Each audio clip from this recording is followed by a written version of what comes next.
Good afternoon, board members, fellow commissioners, Director Velasquez.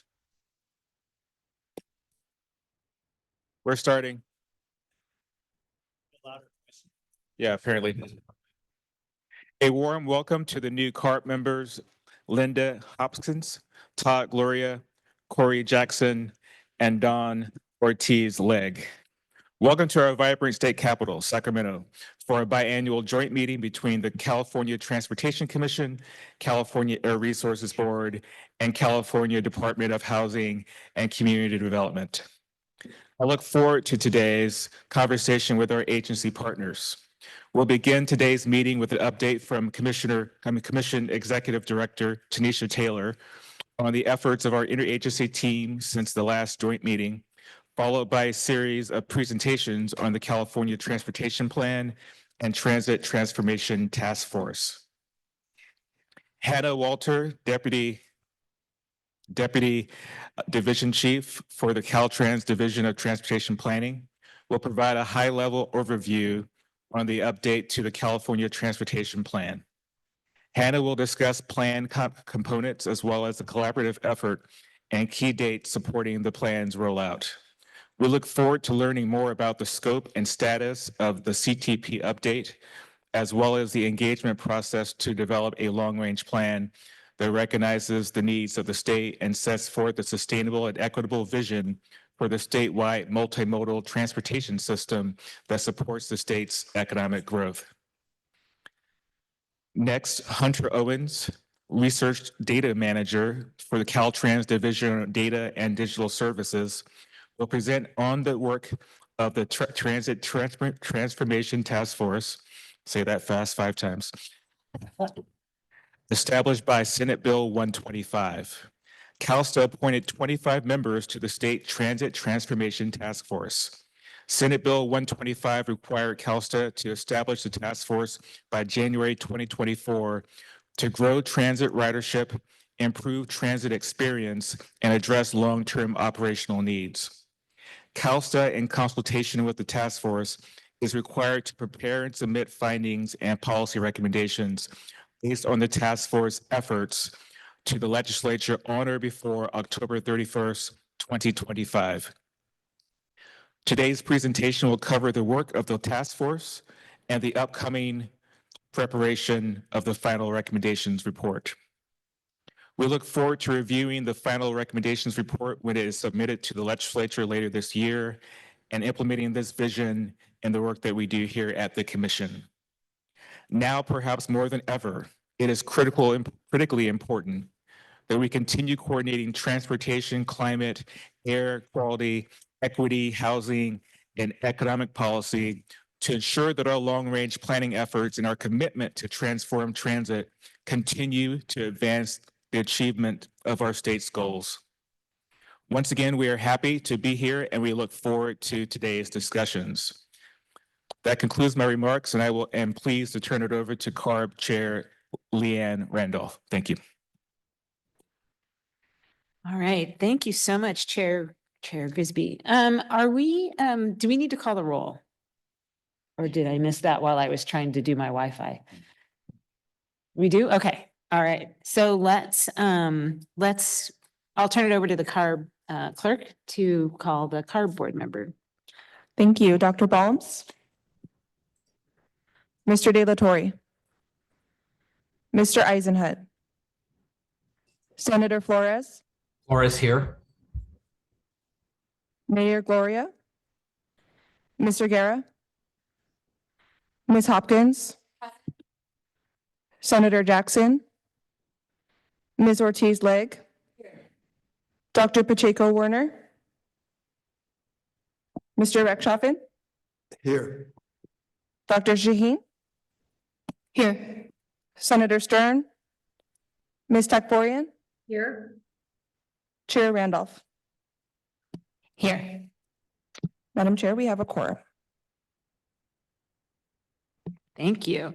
Thank you, Chair, and congratulations on your appointment as Chair of the Commission, and our thanks to the Commission for hosting today's meeting. And as the chair mentioned, CARB has 4 new board members since our last joint meeting.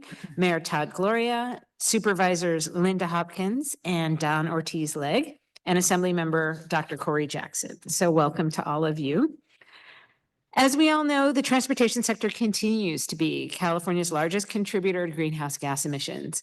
Achieving carbon neutrality by 2045, which the legislature required in AB 1279, will require significant changes in how, when, and where Californians travel.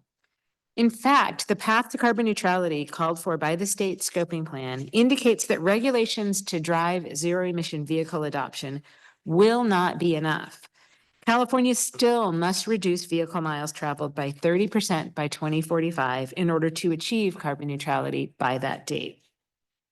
Moreover, given the uncertainties at the federal level and the loss of incentive funding for zero-emission vehicles, it is now even more imperative that we redouble our efforts to reduce vehicle miles traveled.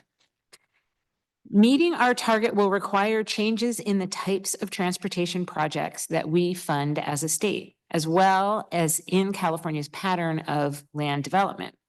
So I look forward to a robust discussion about how the California Transportation Plan and the Transit Transformation Task Force efforts can address these challenges and how our 3 agencies can work together to support them and create more sustainable communities in California. And with that, I pass it back to you, Chair Grisby. Thank you, Chair. Next, we'll hear from Director Gustavo Velasquez for his opening remarks. Thank you. Good afternoon, Chair Grisby, Chairwoman Randolph, commissioners, board members, members of the public. It's been an incredibly busy first trimester in 2025. I just want to highlight the governor's call to action across the state government to support the communities devastated by the wildfires in early January, while maintaining our push to preserve and build more safe, quality, and affordable housing throughout the state. I've been in the LA area working with communities in Altadena and the Palisades for the last several weeks, and I am inspired by the resiliency of these communities rallying together and the partnership that we have built with the County of LA, the City of LA, standing up the State Housing Task Force, making sure that people are protected as they confront this tragedy, including securing millions of dollars in federal support to accelerate wildfire recovery and working under the governor's executive orders to ensure that the rebuilding happens quickly, as quickly as we can. I also want to uplift a couple things that we are working on that speak very much to the actionable steps that brings us together here in this joint committee. We all know the principles that brings us together, making sure that our housing planning, our transportation planning, and our efforts across the state on climate work together and have similar objectives. And so I want to make sure that everybody knows we are in round 9 of the Affordable Housing and Sustainable Communities Program. Now this competition is open for nearly $800 million being made available to continue supporting the development of sustainable, connected, and affordable communities. And I want to just highlight some numbers that I think give you a sense of how interconnected our efforts are between climate and housing. $4 billion in cap and trade dollars have been awarded under this program. But this isn't just building 20,000 new affordable homes across the state. It's also building 1,500 miles of bike lanes that have been added or improved, and nearly 800 new buses and shuttles that were purchased through this program. It's a housing program, but it cannot just be housing. It has to be housing as long as it meets our climate goals. These investments are the equivalent of eliminating over 41,000 cars from the road each year, reducing vehicle miles driven by 512 million miles yearly, and avoiding nearly 8 million metric tons of greenhouse gas emissions. This is a housing program, the Affordable Housing and Sustainable Communities Program under Cap and Trade, and we are grateful to be on round 9 of that program. Very important year, of course, for GGRF, as we all know. And secondly, nearly $400 million available in our multifamily super competition, 6 programs combined. This is something that the governor has been asked. How can we ensure that we in the administration are working hard to harmonize, consolidate, integrate our housing funding programs so that we can make housing dollars available faster? Time is money, of course, in this industry. That is why also he has proposed in his January budget the creation of a new housing and homelessness agency. There's a bifurcation that is intended to happen between consumer affairs and protection and housing, and the goal, one of the goals of this new housing and homelessness agency is to continue to integrate our programs in a way that housing production happens faster. So we are under this multifamily super competition putting available nearly $400 million that will again expedite and bring to scale the level of affordable housing that we need on here in the state of California. So again, in closing, housing, transportation, climate challenges, and solutions are way too interconnected to work in silos, and HCD is pleased to work closely with really at the staff level. You know, all the staff from HCD, CTC-CARB work so well together, and we appreciate the partnership, the continuing partnership now and for years to come. Thank you. All right, thank you. First, want to acknowledge Senator Cortese has joined us. And at this time, can we call the roll for the CTC? Thank you, Chair Grisby. Commissioner Bradshaw. Commissioner Bradshaw. Commissioner Cruz. Commissioner Cruz. Commissioner Eager. Commissioner Eager.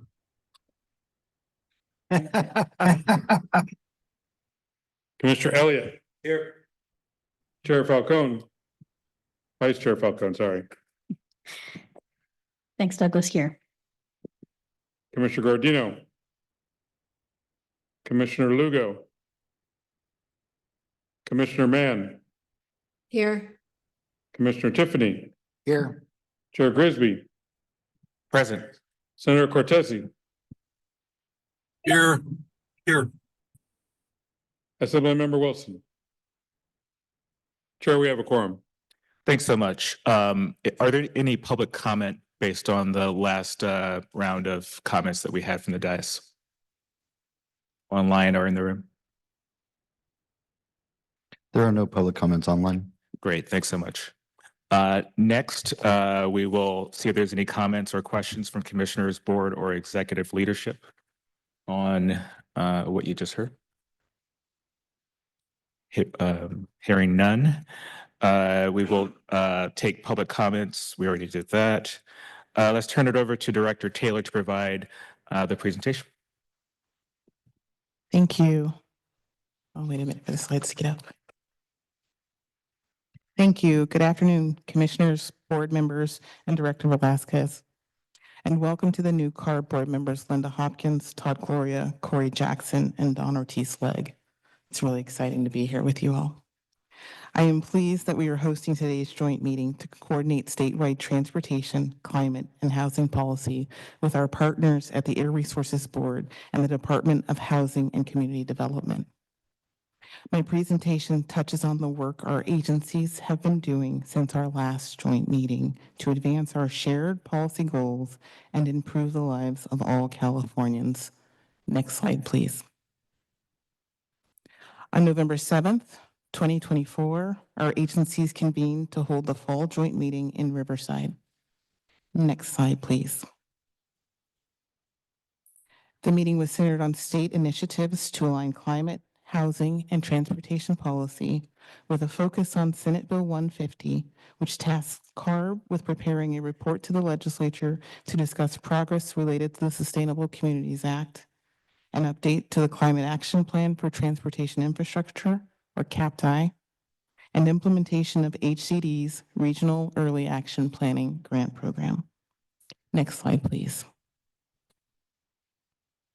CARB reported on the Senate Bill 150 dashboard, which provides a reporting mechanism and illustrates progress towards implementation tied to the Sustainable Communities Act, or Senate Bill 375. CalSTA discussed the CAPTI framework and progress to date since it was adopted in 2021, as well as proposed changes to CAPTI to further target additional reductions of greenhouse gas emissions. HCD provided an update on the Regional Early Action Program's work to support new housing development at all affordability levels. Next slide, please. Now I'll provide updates on the work our agencies have been doing since our last joint meeting. Next slide, please. In the midst of unprecedented extreme weather events, the state is actively coordinating our efforts to respond to the ongoing need to advance climate action and support vulnerable communities. This past January, catastrophic wildfires caused immense damage in Los Angeles County, upending the lives of thousands of people. At the March Commission meeting, we heard a powerful presentation from the city of Pasadena discussing their role in responding to the Eaton fire, which started on January 7th, 2025 in the Eaton Canyon, nestled in the San Gabriel Mountains of Los Angeles County. Next slide, please. The Commission, CARB, and HCD would like to thank all that provided support responding to the Los Angeles County wildfires. In particular, we would like to thank our first responders for their tireless efforts. We'd also like to share a short video with you that highlights evacuation efforts led by Pasadena Transit. Our first thought of first responders is not usually our transit providers, but this is a reminder of the vital role transit plays during emergency evacuations.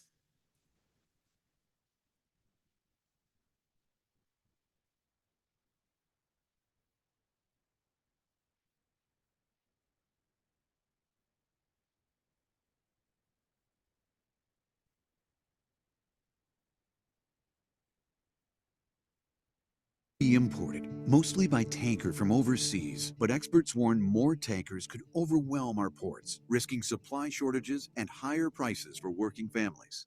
Pasadena transit bus drivers being called heroes after rushing into flames of the Eaton fire to help evacuate senior citizens. And Jasmine Veal is live in Altadena at one of the senior living facilities that burned to the ground with cell phone video of what these drivers faced. Jazz? It's pretty incredible, Juan and Pat. So this was a call for help, not to first responders, though. Imagine you had staff members here with authorities frantically trying to get out dozens of seniors from this living facility, right, as it began to burn at Washington and Altadena. And that's when Pasadena Transit bus drivers, yes, bus drivers got that call. And all across Altadena, they helped evacuate 500 people. Right down Lake Avenue. Yeah. Oh my God. As flames closed in, a group of Pasadena bus drivers drove into the inferno last week. Our eyes are red from all the ashes. They were called to help rescue hundreds of people from senior living facilities across Altadena threatened by the Eaton fire. Firefighters were helping, the nurses were helping. We're putting butchers all the way down there, locking in place. 35-year-old Erasmo Rodriguez, an operations manager with Pasadena Transit, was the first to jump into a bus that night and race to Washington and Altadena, where he saw this chaotic scene as facilities burned. We're just boarding the buses, getting as many people as we could. You know, it didn't matter where they sat, on the ground, anywhere. You know, leave your walker behind, leave your wheelchair behind. Fit as many people as we can. Pasadena Transit maintenance manager Adan Morera says he also saw the fire on the hills near his home and came back to work to help. I told my GM how many buses they need out there to help them evacuate. We took 4 more buses. It was horrible. Going up there, just a lot of black smoke. Fire embers hitting the bus, hitting us. There was a bush in front of 7-Eleven caught on fire right in front of our eyes. He says he did his best to comfort those seniors who were confused and scared. So right here, I had an elderly lady. She had her dog. She got out of the house so fast she forgot the leash. Letty Ochoa, Pasadena Transit's general manager, says she staffed 11 buses, sending them out in a caravan through the smoke. You know, I said, you don't have to do this. And they're like, no, we want to do this. Let us do it. Like, we're on our way. So they didn't even think about it. Risking their own lives for strangers and for those these bus drivers say they know well as regular passengers. These guys are heroes, true heroes, because they're not trained for that. We're trained to move, you know, the city around, but not do this. Rodriguez, though, refuses to be called that, saying he did what he had to do. It needs to get done. Somebody needs to do it. So many, as you can see behind me, seniors' homes that were lost, right? And sadly, Pasadena Transit tells me 2 of their employees, 2 bus drivers, also lost their homes in this fire, but none of those who were working to help evacuate so many people that night. Live here in Altadena, Jasmine Veal, KCAL News. All right, Jasmine, thank you. Once again, thanks again to all that helped. Next slide, please. Extensive coordination between state agencies and local jurisdictions continues and is key to a successful recovery from the wildfires. HCD is working to respond to barriers that limit rapid rebuilding. It is this work that informed the development of Executive Order N-20-25. This executive order gives local agencies the discretion to determine whether a given rebuild meets the criteria for suspension of CEQA and Coastal Act permitting requirements and allows jurisdictions to provide property owners with copies of existing building plans without obtaining permission from the original architect or engineer. Increased housing development may include rebuilds that add gentle density, such as an accessory dwelling unit or ADU. HCD is consulting with fire-impacted communities and other stakeholders to develop a $96 million notice of funding availability exclusively for multifamily housing development sites in fire-impacted areas. Administrative solutions have been implemented to leverage existing grant funds and adjust application and reporting deadlines to facilitate streamlined recovery efforts for fire-impacted communities while working to implement the executive orders. Caltrans is also playing an active role to support wildfire recovery. Caltrans continues to support local law enforcement with traffic controls in the Palisades and Altadena burn areas and is helping evaluate the potential for debris flow in burn scar areas. In addition, Caltrans is assisting local governments with debris removal route planning and helping to keep the public informed of current recovery activities. Next slide, please. CARB's response to the Southern California wildfires has included air monitoring, public outreach, and cross-agency coordination, as well as easing requirements and restrictions where necessary to support recovery efforts. The slide highlights some of the key actions we have in these areas. Next slide, please. Executive Order N-2-24, Action 4B, task CARB and partner agencies with developing and proposing metrics to assess the climate and environmental benefits of infill housing development. Next slide, please. CARB is assessing existing metrics that are used in various state programs, projects, and research for suitability and looking into criteria that could guide the overall effort. CARB plans on engaging with key partners this spring. One instance of engagement would be through standing interagency work groups, including the Housing, Transportation, Climate, and Conservation Subcommittee of the Interagency Housing and Transportation Work Group, informally called HTC+C, and NGO partners as well. Next slide, please. At the recent March Commission meeting held in Long Beach, CalSTA provided an update on the final CAPTI 2.0, which was released in February 2025 following a period of stakeholder engagement. 4 new strategies and 14 new actions were included to further advance climate action. One action is to update the Commission's Solution for Contested Corridors Program guidelines to target a programmatic VMT-neutral suite of investments. Another action is to update the Commission's Trade Corridor Enhancement Program guidelines to state that goods movement projects that mitigate their passenger VMT impacts are more competitive for funding. Additionally, at the same March meeting, Commissioners approved Resolution G-25-31, which begins the Commission's work on the guidelines development process. We look forward to engaging with our public funding partners and stakeholders on this effort during our next funding cycle. Also in March, the Interagency Task Force on Mitigation Banks, established through Executive Order N-2-24, held its first meeting, led by the Governor's Office of Land Use and Innovation and comprised of CalSTA, Caltrans, CARB, HCD, and the Business Consumer Services and Housing Agency. The task force will develop a framework for a statewide mitigation bank.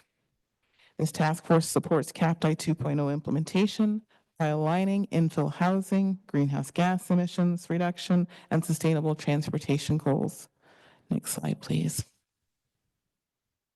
This concludes my presentation today for the progress report. And with that, I will turn it back to you, Chair Grisby. Thank you. Thank you, Director Taylor. Is there any public comment? There are no comments for this item. All right, thank you. Next, we will hear from two presenters. First, we'll hear about the update to the California Transportation Plan before transitioning to a second presentation on the Transit Transformation Task Force. I'll ask my fellow commissioners, board members, and executive leaders to hold their comments and questions until the end of the two presentations, where we have reserved time for a robust discussion.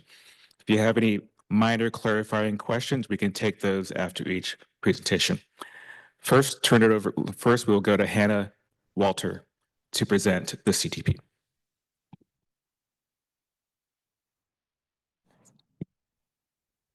Okay, thank you. Good afternoon, everyone. Thanks for the opportunity to present on the California Transportation Plan update. My name is Hannah Walter. I work in the Division of Transportation Planning at Caltrans. So the California Transportation Plan is required by state and federal law. We have to update it every 5 years. It has a 20-year planning horizon. And so we're working on that now. Can you go to the next slide, please? Thanks. So for this update, this slide shows you an overview of the general components of the plan and the 8 California Transportation Plan goals. The components are required by statute, and so I would call out the strategies and recommendations. Those are some of the most important parts of the plan. The 8 goals have not changed since the last plan, so those have remained fairly consistent over time. They're safety, climate, equity, accessibility, quality of life and public health, that's one, economic prosperity, the environment, and infrastructure. So those are the 8 goals. So this document is really supposed to set a pathway for how do we get from where we are now to where we want to go in the future.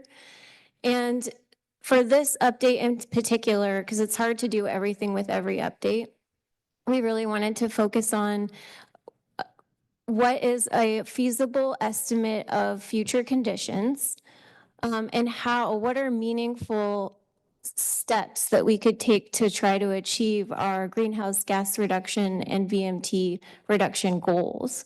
So that's what we really focused on in this update. And I can talk about that more later. Next slide, please. So here's a chapter overview, just summary, intro, an overview of the different transportation modes, a deep dive into the 8 goals, and we have suggested performance measures in that chapter. The strategies where we talk about what pathways we could use to meet our goals, and then our fiscal analysis. And this year we had AB 2086, which requires us to really kind of ground the plan in a financial element that talks about the cost of implementing the different strategies. So we started responding to that too. That was actually passed kind of late in our process, but we still incorporated it. Next slide, please. This slide is looking at the main discussion points or like the meat of the plan. And so we're looking at our greenhouse gas reduction goals, our vehicle miles traveled goals, and then how are we going to address the gap in transportation revenues in the future? Those are the three main areas of discussion. And when we talked about these, we tried to make a clear picture of if we look ahead 20 years, so we actually went through 2050 because the last plan went through 2050. Technically, it would be 2045 for the 20-year horizon. So we put 2045 as a benchmark year and then 2050 as a benchmark year. And what we did was we used our statewide travel demand model to do technical analysis to support a look at where do we think we'll be in the future for GHG and VMT. And we also did a fiscal analysis looking at the revenues and costs in the next 10 years. We worked with the CTC to be in alignment with the SB 1121 report for that. But for GHG and VMT, we tried to make a feasible scenario of future conditions through 2050. And then what we did was we looked at the goals that we have currently in the state around GHG and VMT. And then we proposed a suite of strategies that we could do or consider to try to meet those goals, to move from where we are now or where we project being, where we would be without any additional action, to where we could be if we implemented some different options. So that's at a high level what the plan does. It also acknowledges the work that MPOs and RTPAs are currently doing to meet those goals and the things that are currently in their RTPs that show how they're working to meet those goals. Okay, next slide, please.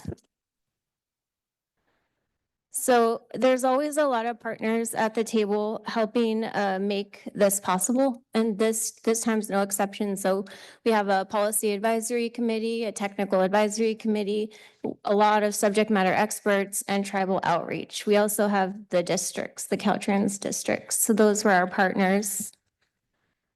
And thank you, by the way, to everyone at HCD, CARB, and the CTC whose staff have helped us with this so far. Okay, next slide, please.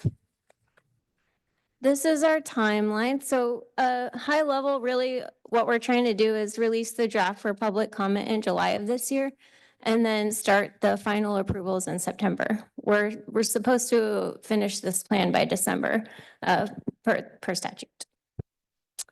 And that concludes my presentation. Happy to answer any questions. All right, thanks so much. Next, we'll hear from Hunter Owens from Caltrans to present the Transit Transformation Task Force. Can I ask a very quick clarifying question? So on the advisory committees, is the Equity Advisory Committee also participating in the CTP process? We've given a we've updated the Equity Advisory Committee, but I would have to check with my team whether members from the Equity Advisory Committee are also on the Policy Advisory Committee. I don't think so, actually, but I will check. Okay, and get back to you. Thank you.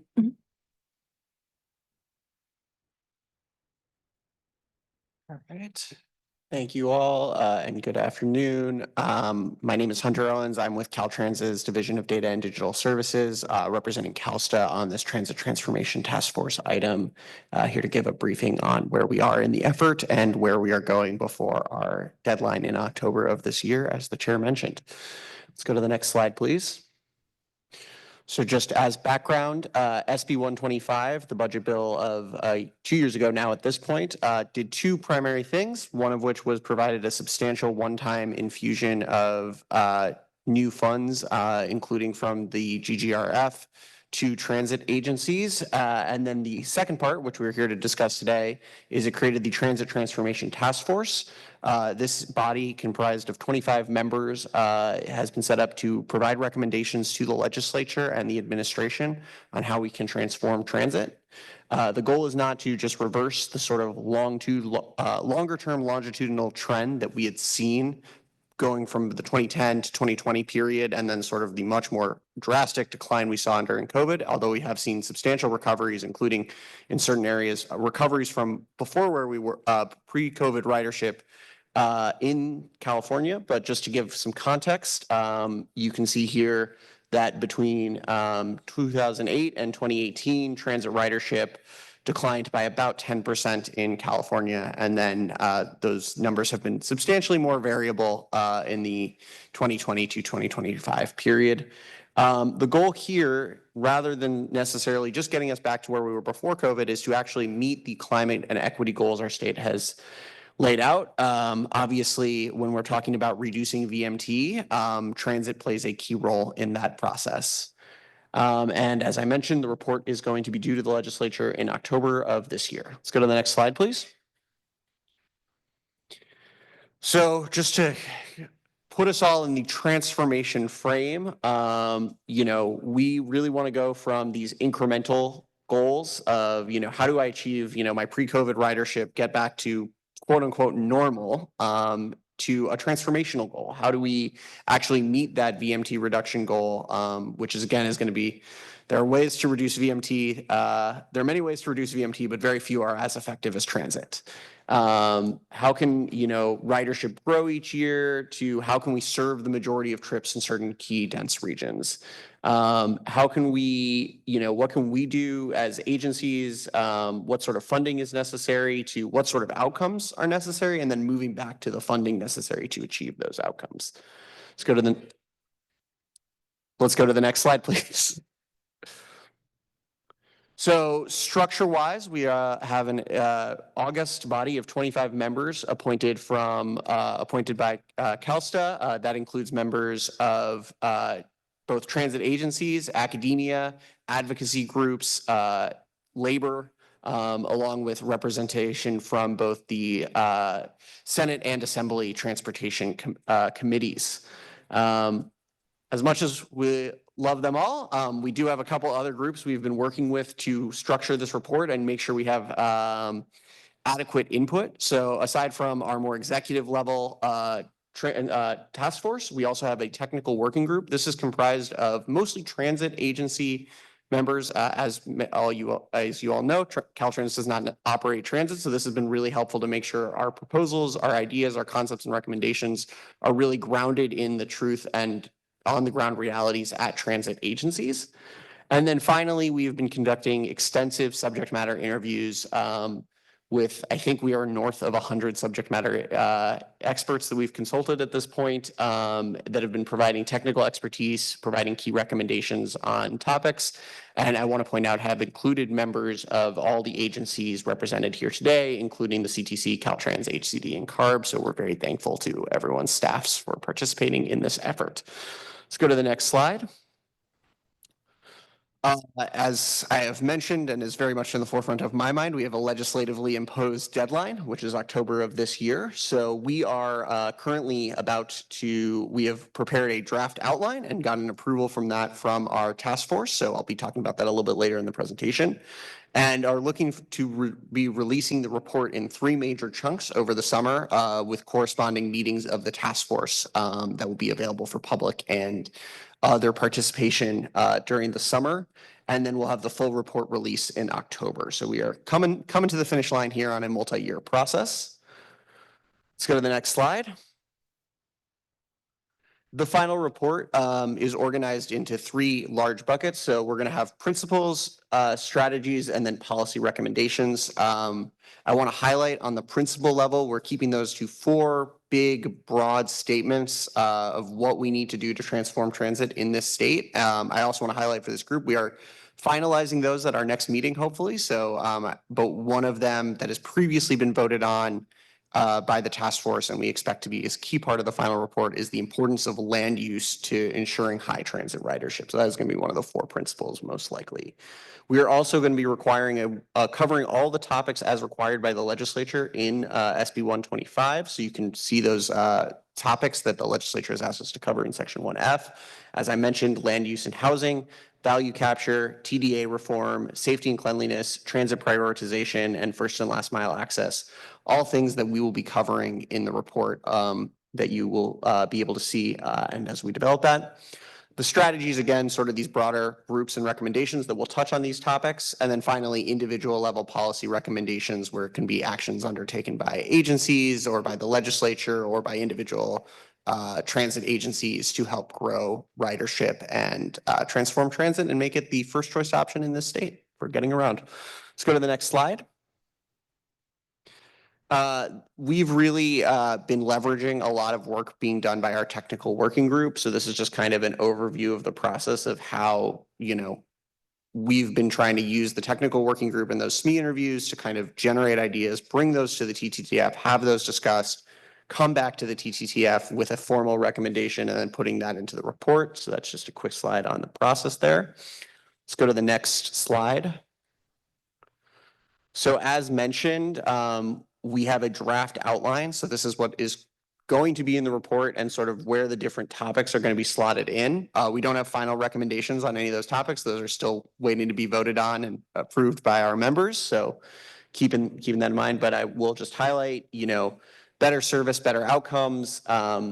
Transit and land use are interconnected. Safety is fundamental, and transit should be operationally and fiscally sustainable as our 4 key principles. Those are likely to be changed and wordsmithed over the next couple meetings. But I think, the topics are likely to stay the same and really hopefully drive key policy recommendations that will help us meet the goals necessary to achieve that. And just on the next slide. Finally, just a quick thing. Both CalSTA has been preparing sort of staff reports on the recommendations based on our SME interviews, our technical working group input, and the discussion in the TTTF itself. And then we also have recommendations that are directly suggested by the members. Those have been voted on in these task force meetings, and then those will be put into the final report. With that, happy to take any questions, and we can go to the next slide. Great, thanks so much. First, we're going to go to public comment, and we'll start with comment in the room, followed by online. First up is Gregory McAteer from CalCog, and next we'll hear from Sophia Rathakova, Coalition for Clean Air.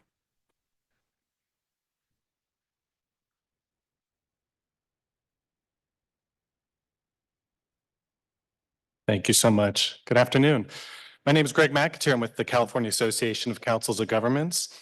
We represent the councils of governments that work with HCD on RENA, the RTPAs that partner with the Commission, Caltrans to maintain and deliver our transportation network, and the Metropolitan Planning Organizations that plan with Caltrans and ARB to achieve sustainability goals. We appreciate our partnership with each of your agencies.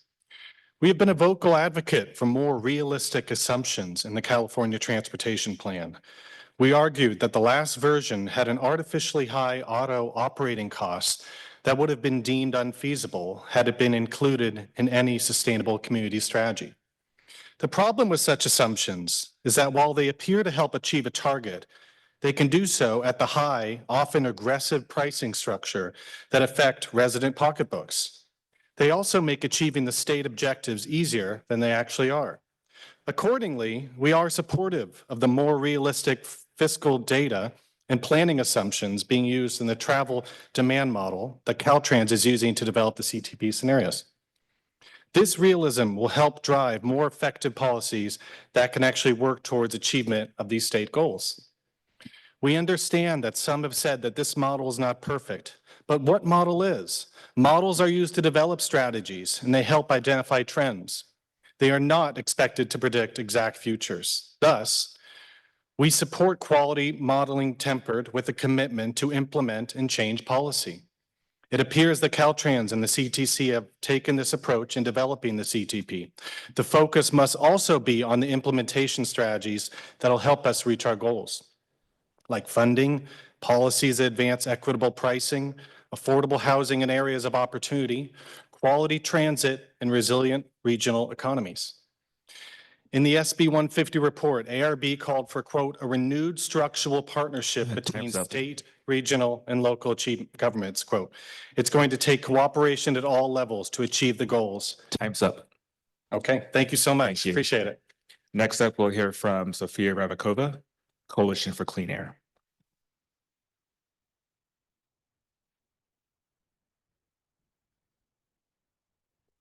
Yes, good afternoon, commissioners, board members, and directors. Sofia Ravakova, the Coalition for Clean Air, but also speaking to you today as a member of the California Transportation Plan Policy Advisory Committee. I've been a part of the Policy Advisory Committee since its inception about a year ago, and the group met on a regular basis to provide feedback to Caltrans to help shape the final CTP document. And during those discussions, the PAC overwhelmingly promoted strategies that would reduce vehicle miles traveled, from increasing access to transit to promoting bike and pedestrian infrastructure, increasing accessibility to all destinations, and supporting pricing strategies. In the very last advisory committee meeting, Caltrans presented its updated model run. This model showed all strategies related to transit, active transportation, and pricing as being less effective at reducing GHG emissions in VMT when compared to previous modeling efforts. Caltrans stated that the reason for this was this new model was focused on being grounded in reality. However, if you look at the government code, it states that the department shall address in the California Transportation Plan how the state will achieve maximum feasible emissions reductions. We're concerned that this model not only undermines the strategies recommended by the PAC by labeling them as less effective, but is also not consistent with state law as it focuses on strategies deemed reasonable instead of looking at what is feasible and necessary to achieve GHG reductions. Additionally, since this was presented at the very last PAC meeting, it gave committee members very little time to process and respond. We urge Caltrans to update its model to ensure maximum compliance with state law and maximum input from PAC members and other stakeholders. Thank you. We will now go to online comment. Do we have any online comment? We do not have, oh, an attendee just raised their hand. I will call on them and unmute them. Martha Armis Kelly, you should be unmuted.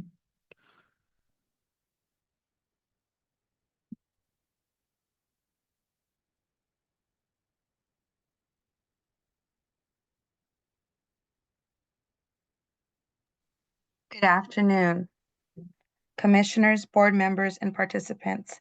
My name is Martha Armis Kelly, and I am the newly elected chair of the Interagency Advisory Committee.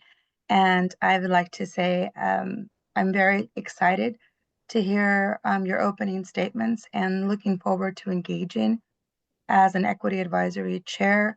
I wanted to respond to that question that was asked earlier in regards to our participation. We just established our board and actually our commission advisory table, and we will be able to answer those questions in the future. We are currently receiving many projects in our field of expertise, and we're looking forward to taking on even this portion of the plan as we would want to participate in it. And again, reminding you that we just formed our team in February, and we look forward to engaging in any future projects as well with this table and any other bodies for the aid of California. Thank you. All right, thank you. Is there any additional public comment? There are no other public comments at this time. Great. We'll turn to the dais now, and a show of hands will go in order. Prior Chair Leanne Eager. Thank you, Chair. I just had a quick question that maybe you could answer, Hunter. In looking at your transformation task force, I think that's what it's called. Can you talk about the geographic diversity of the group? Yeah, we have a wide swath of members from pretty much across the state, including representation from both large and small regions. We have Laurel We have Amy Hance from Clovis Transit. We have Laurel Mo Luna representing Riverside County's RTPA, whose name is escaping me right now. We have some of the larger operators, Bob Powers, who is the head of BART, along with Michael Turner representing LA Metro and Sharon Cooney representing SDMTS. On our technical working group, we also have some members from the far north part of our state. So pretty wide swath of geographies, including both small and large transit operators, small and large regions and RTPAs, and members basically from across the state. All right, Board Member Hector Delatorre. Thank you, Mr. Chair. We all understand that the CTP has got everything in it, lots of priorities, constraints, et cetera. To explore some possibilities, could our three agencies, us, CTC and HCD, consider over the next few months the role of infill housing in our transportation goals, and how the CTP can achieve the VMT reduction targets that are established in our scoping plan for the next X amount of years. I think those are two very important things for us to be working on together with our various viewpoints. Thank you. Yes, you can feel free to address that.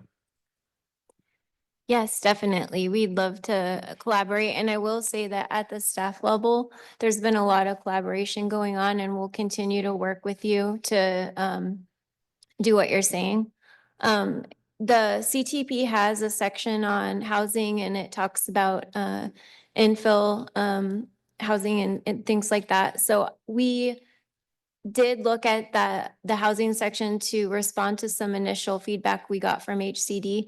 And then on the VMT reduction front, we've been talking to CARB staff about that. And so we are working with CARB and want to continue to do that on that topic. And I want to clarify too that, and just like a technical difference between this plan and the last plan, that I just don't want to cause any confusion. The last plan took some recommended strategies that you could use to meet GHG and VMT goals and included them in the model run as if they were happening, like to show what would happen if you did them in the model run. In this one, what we did was a little different. So our intent was the same, but we just approached it a little differently. We took a model run that showed what may feasibly happen in the future, like a baseline kind of, but I don't want to use the word baseline because that has like some specific meanings and modeling lingo. And then we looked at the different GHG and VMT reduction strategies that could be implemented to get us from that initial estimate of future conditions to where we want to be. So in both the last CTP and this one, we're still encouraging strategies that reduce VMT and GHG. It's just that the way we looked at it was a little bit different in this plan from the last plan. But yeah, we'd love to continue partnering with you.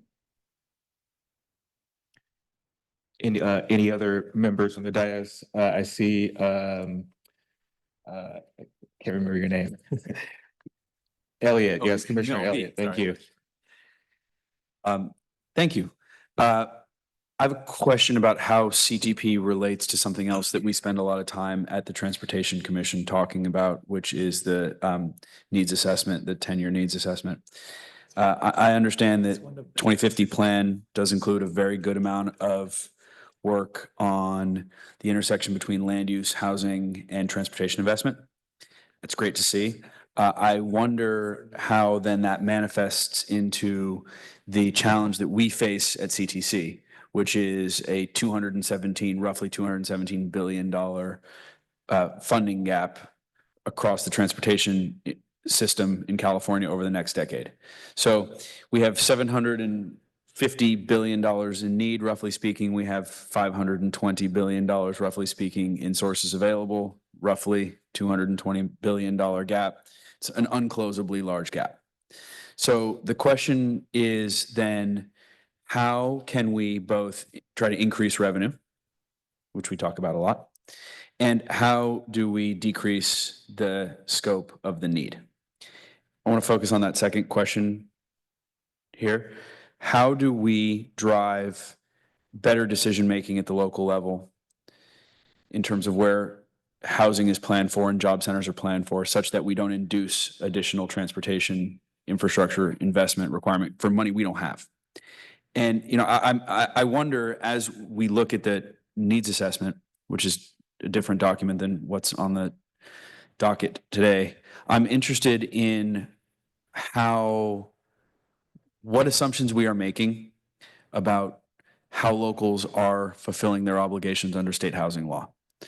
Are we assuming that in that 10-year time horizon, which is mostly the 6th cycle and a little bit into the 7th cycle of the regional housing needs assessment process, are we assuming 100% compliance with all housing law by every single jurisdiction? I mean, I doubt it. Are we assuming 0% compliance? And if that were the case, local governments could be placing and zoning housing wherever they wanted, and that would induce a tremendous amount of transportation spending. So I guess maybe my question, I don't know who to pose it to, perhaps you, Director Velasquez. How have the Caltrans, CalSTA, CTC apparatus of the government, how closely does it work or does it not work with the housing apparatus of the government to embed assumptions into the needs assessment about where housing will be, and therefore how much money we'll have to spend to create transportation infrastructure to reach that housing? Sorry if that was a very convoluted question, but let me restate it. Are our agencies and departments working well together to make assumptions about housing accountability? May I? Yes. Let me, thank you, Commissioner, for, it was quite clear actually to me. I hope it was for everybody, but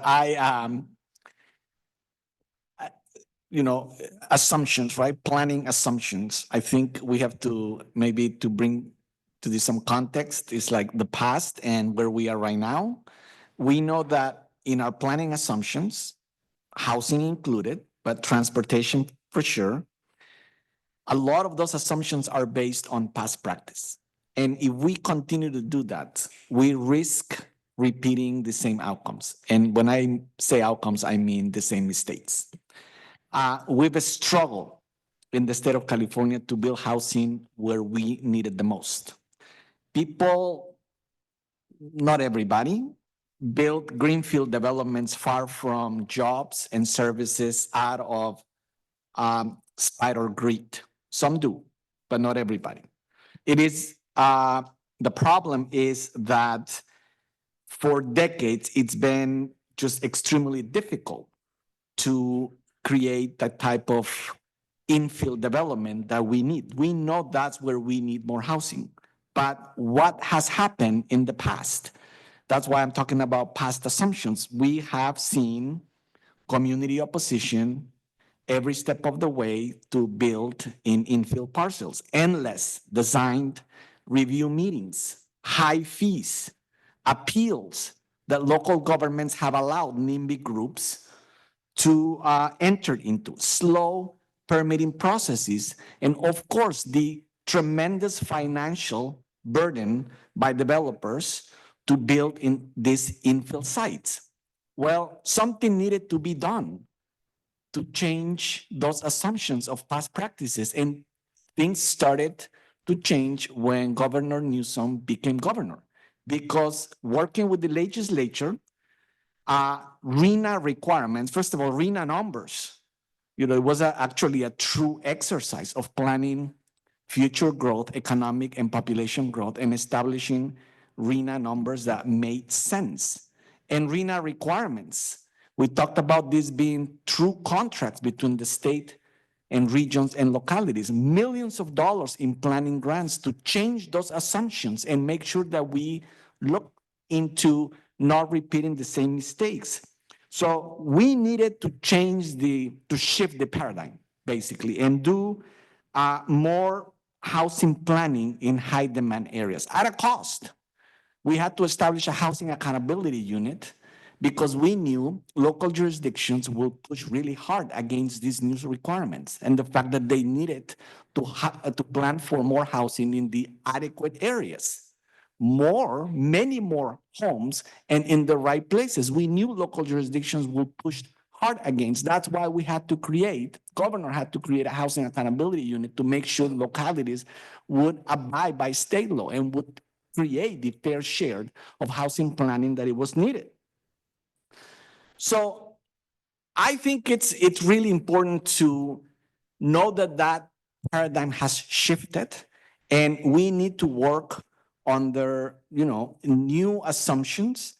I think the commissioner speaks about RENA and the fact that we are forcing localities to comply with these local housing elements. We're making a lot of progress. Across the state, we have about 70% compliance rate in local housing elements, but we still are struggling with 30% of the state that is still out of compliance.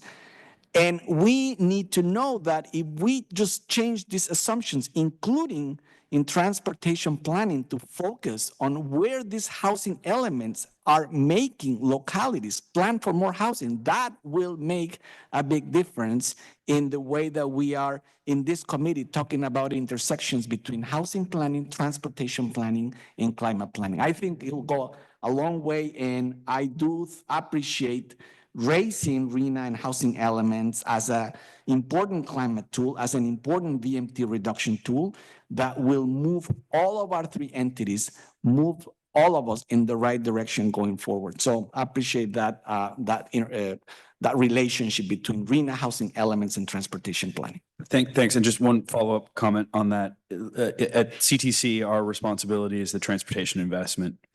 We're in a joint meeting with the housing department and with the Air Resources Board. We need to go back to CTC and we need to continue to fine tune the needs assessment to try to close the gap that is a $200+ billion gap. So we're gonna have to do that. That's our responsibility. It's not the responsibility of this joint session.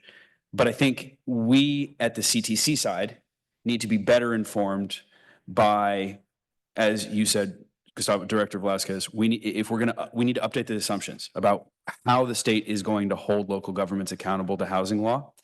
And then potentially the resultant decrease in transportation infrastructure demand induced by sprawl housing. Hopefully there is some math that will bring that top number down and we'll close our gap in part that way.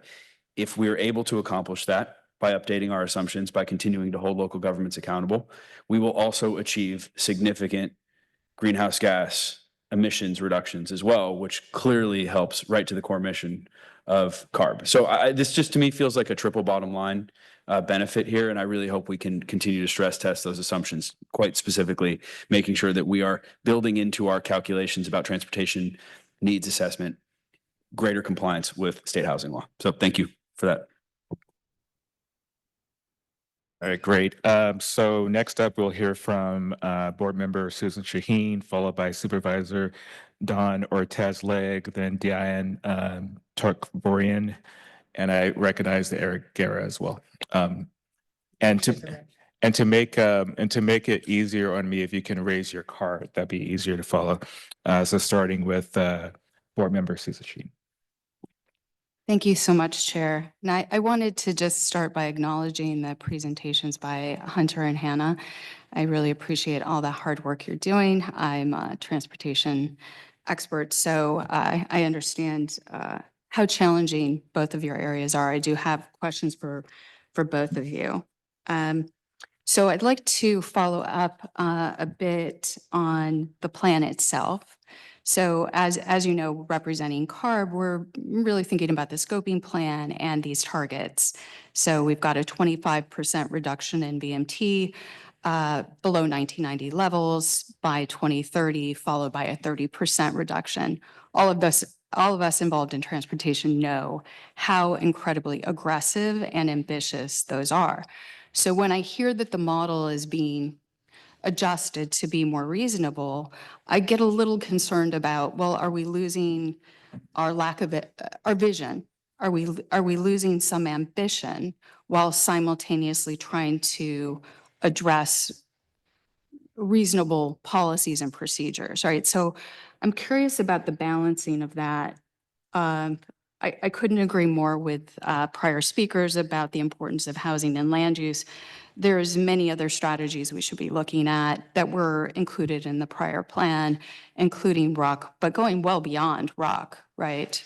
Road user charge, to a whole variety of more demand-based pricing tools, including parking pricing, right? Other types of pricing mechanisms.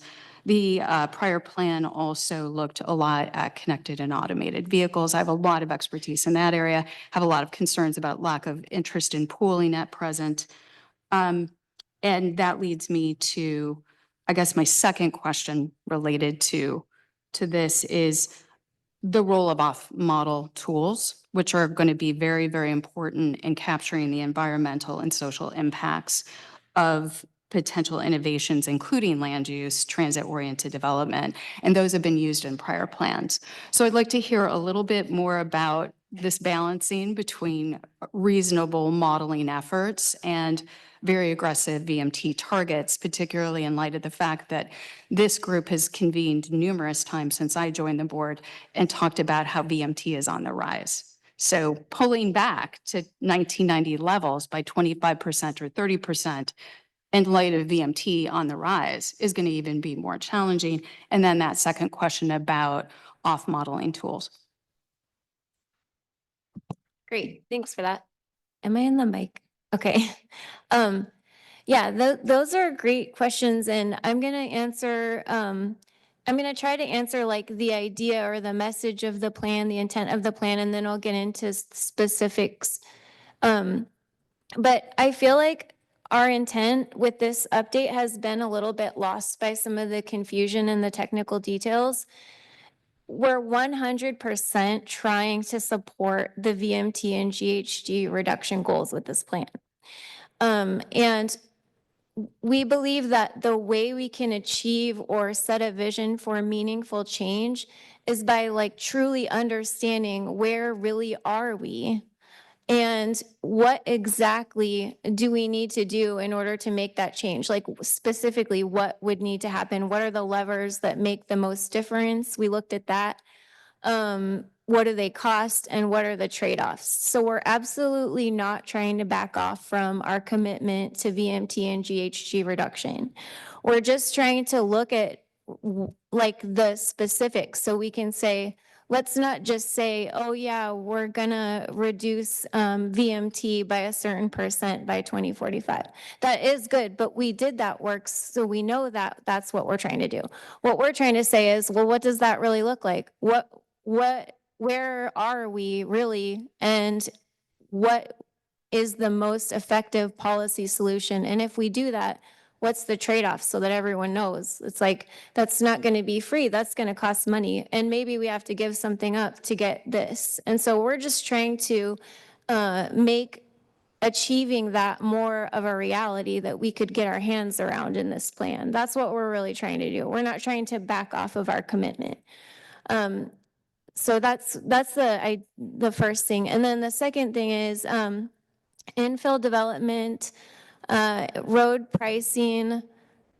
Those are some strategies that we recommend in the plan. Well, in the draft plan, it's still being reviewed, so I can't like say it's a fun. But in the draft, road pricing is a strategy that we did off model, and we looked at that. There's a lot of different strategies. There's a set of revenue strategies, a set of VMT reduction strategies, and a set of GHG reduction strategies. So we have all of those, and those two are included. There's a lot of them. And then we also have a tool from Georgetown that our consultant got permission to use. It hasn't been published yet, but it looks at it helps to ground different like bike ped, transit type strategies that could reduce VMT and GHG in money so you can see the return on investment. Like if you invest $1 million in new park and ride facilities, what is that likely to get you in terms of a reduction in VMT and GHG? So we also used that tool in the plan to try to really look at some of the levers that could make the most meaningful change for different amounts of money and see what that looks like. Thank you. And again, I appreciate how hard this task is. And I just worry, right? Because the state's under a lot of pressure right now, and we do want to meet our air quality and greenhouse gas emission goals. And so I really do believe that puts a lot of pressure on us in terms of VMT. And it's been a struggle, right? My entire career, it's been a struggle to get to that. I would like to take a moment to ask a few questions, Hunter. So really appreciate all the work that you're undergoing with the Transportation Committee. I'm really excited about hearing more about the report. I'm curious if there would be an opportunity for the group to re-engage us, brief us again. I know you've got an upcoming deadline of October, but really curious if there's opportunities for us to be briefed and if there's going to be opportunities for the public to comment on the findings. So that's my first question. I have two others. Okay, yeah, there will definitely be opportunity for this group to get briefed as they become final. In terms of public engagement, our meetings are also open, and we have had pretty robust public comment and engagement. And SME engagement has not just been, agency participants, but also riders, members of key advocacy communities who are affected, and have really been trying to make sure we're robustly engaging the public in the development of the report. And there will be 3 opportunities this summer as each draft section is reviewed for the public to come in and comment along with the task force members. Wonderful. Well, I'd love to put in a word to get more briefings on this to our chairs and to our executive directors. Thank you. Top of mind for me is TDA reform. That's going to be extremely important because while you're balancing affordability and cost, without TDA reform, what's the price tag to make transit a viable mechanism to reduce VMT?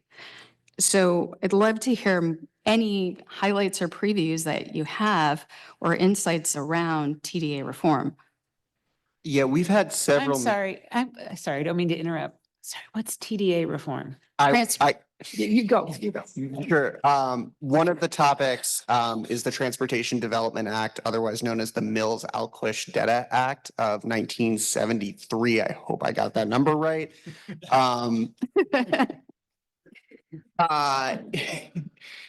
Suffice to say, that has governed the usage of the half-cent sales tax and additional gas tax revenues that have been used inside transit. And notably, I would say, includes a requirement for fare box recovery ratios, which requires that transit operators obtain enough in fare box revenue, and fare box has a complicated definition at this point, where we've started accepting local option sales taxes as that revenue.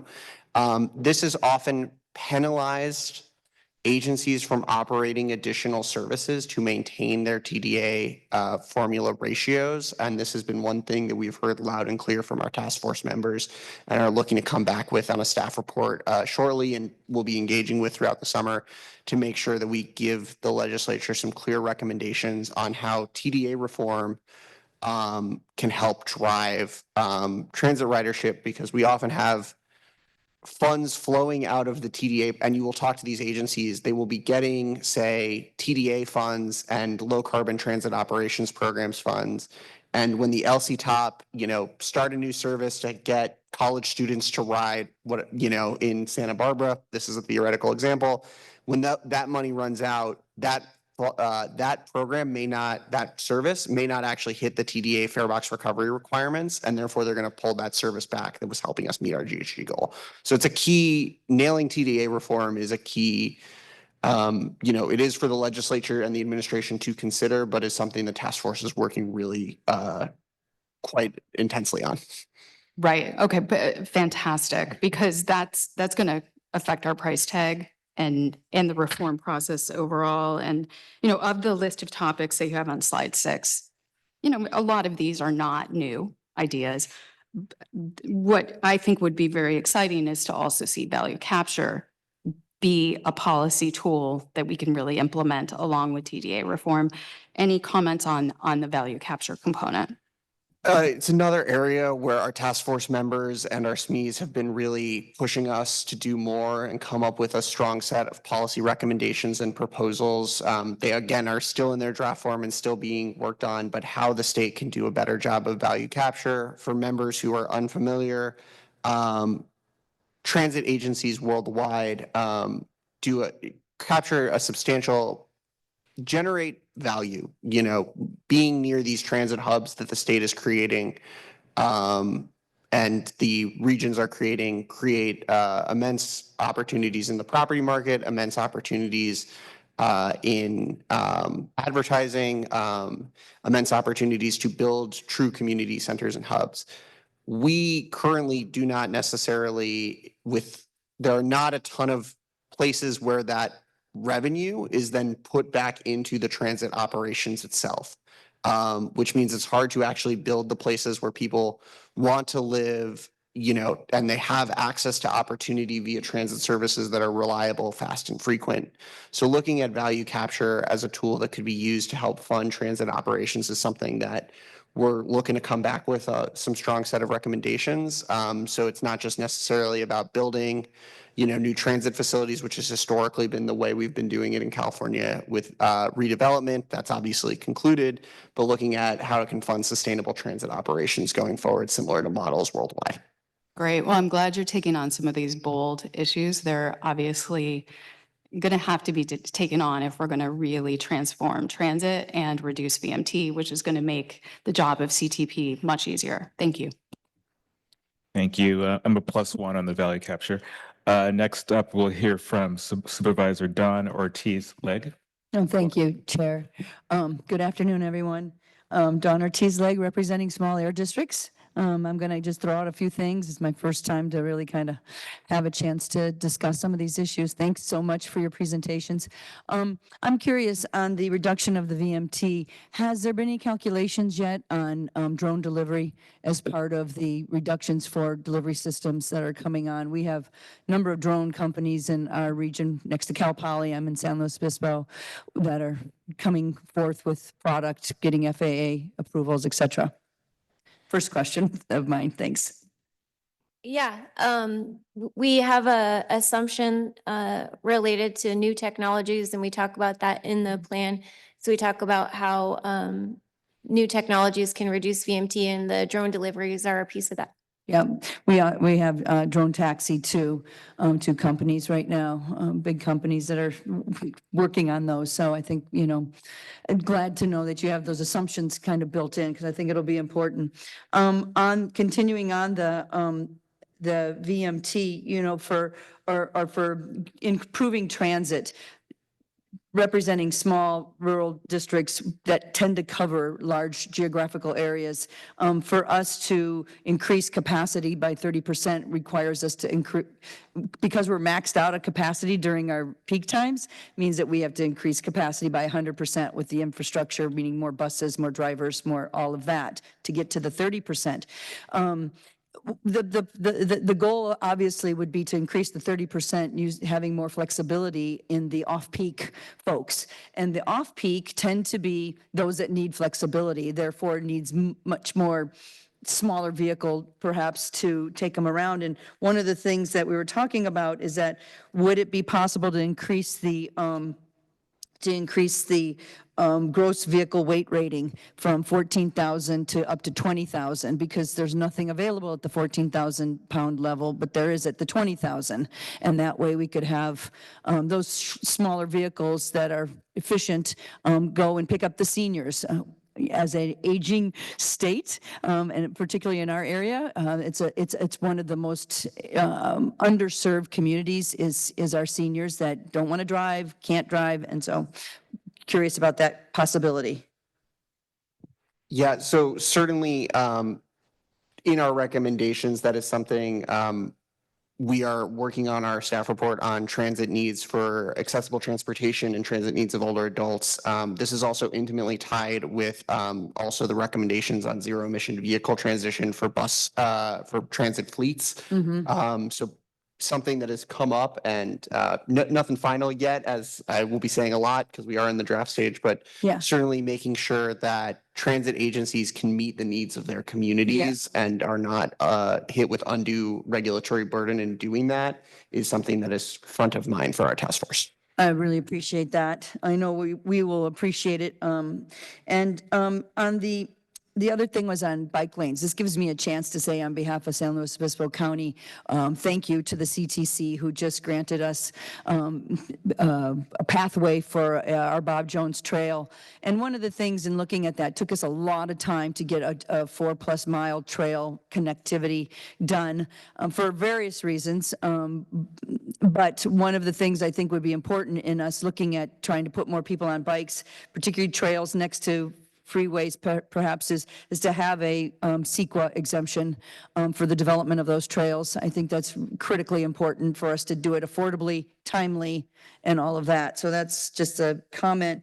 Then my last one is about the housing. And again, you know, living in coastal zones that we have, our centers, which are the infill centers, are getting filled in. They also have the reduced VMT.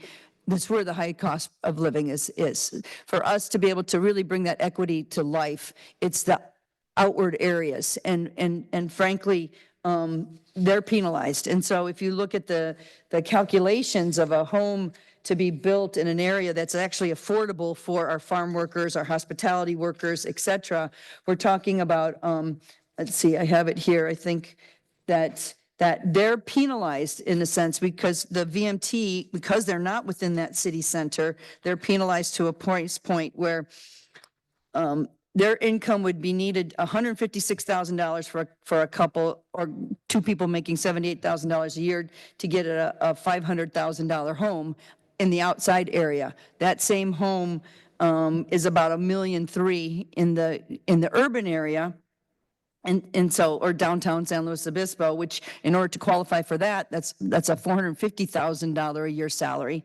But the VMT makes the home outside the area nearly impossible to build because the difference in the calculation. So the profit margin for a developer is about 1.7%, which is very hard for them to come up and say, we want to build this affordable housing, but it, you know, with the risk factors of everything, and I'm only going to get 1.7% to build housing for these farm workers, et cetera, new families. So that's going to be basically, you know, the challenge that we have in this. And as I often talk about that, you know, what fits for our urban friends doesn't necessarily fit for our suburban/rural areas that are really challenged with, we're not meeting our goals. That's all I can tell you because of that. You know, there's only so many millionaires that can come into these coastal regions if we don't go out into the rural areas to help build that affordable housing. So I just want to say a shout out to CalCog for their comments about realistic expectations on some of these things. Thank you. Next up, we'll hear from Board Member Diane Takforian. Thank you, Chair. I appreciate it. And I'm sorry that I'm not able to be with you all in person today. I'm at the CARB Clean Transportation Equity Incentive Symposium that's taking place right now in Los Angeles. And it's been a fantastic event. And a key topic today has been on VMT reduction, specifically in disadvantaged communities most impacted by climate and air pollution from transportation sources. So very timely to be having this conversation as well.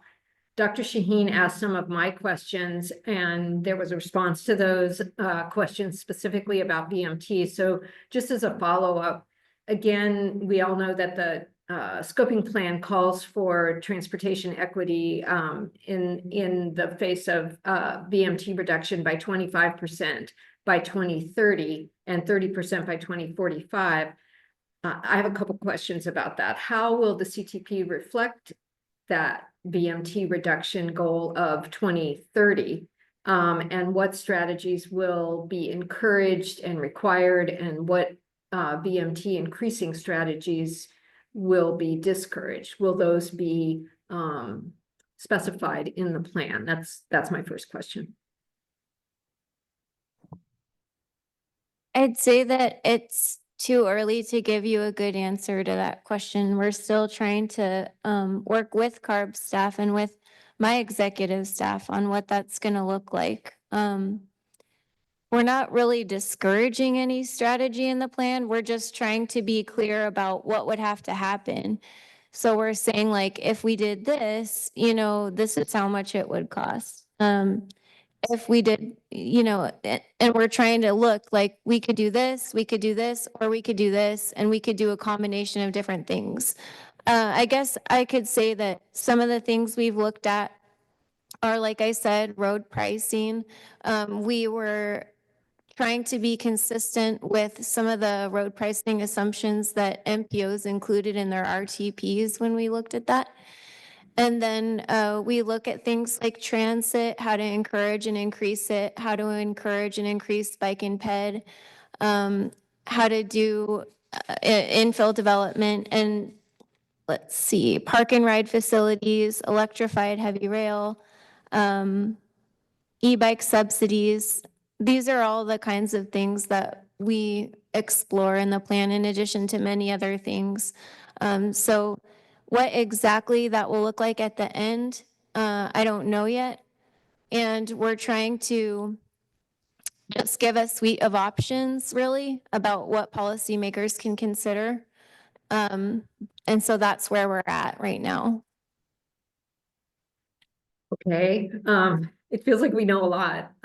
So it's a little hard to hear that we're still looking at that when there's so many pilots that have gone forward. So in that light, I guess, I'm sitting with a few hundred people today, many of whom are have developed and are executing programs that cover some of the key things that you just mentioned. So I hope, and I hope I'm not out of line with this, but I think that the CARB department that is working on that would be happy to share the evaluation data related to those projects. So we know a lot about what works and what doesn't work, particularly in disadvantaged communities. So I'm hopeful that that information can be shared. I'm sure it can be, and that it would be used in the report. So that kind of leads me to two other questions. One is, how is equity being incorporated in the plan, and how are health impacts being incorporated in the plan? What was the second thing after equity? Sorry. Health impacts. How are health impacts? Because you talked about that you're looking at the costs for different strategies, and I wonder if health costs are incorporated in your overall cost estimates. Okay, yeah, equity and public health are fit into the 8 goals of the CTP. So quality of life and public health is a goal, and then equity is a goal. So we have whole sections in the plan on those topics. Do you have specific metrics as to how pollution is being reduced in communities that are more impacted, how health impacts are being reduced or not in those neighbors or throughout the state based on some of the VMT reducing strategies? We have, in terms of metrics, what we have are proposed metrics. So in the section where we talk about, for example, the equity goal, we have different proposed metrics for how you could measure that. And then we also have some objectives and strategies and recommendations that we will then basically transfer into an implementation dashboard that goes on our website, where you can track some of the things that we're actually trying to do, that we're recommending in the plan to try to further our goals. We don't get into a really high degree of detail about specific impacts of each strategy on communities, for example, because there's only so much we can do. There's almost 30 different requirements in state and federal law that talk about different things that the report has to hit on, and each of those are like fairly comprehensive requirements.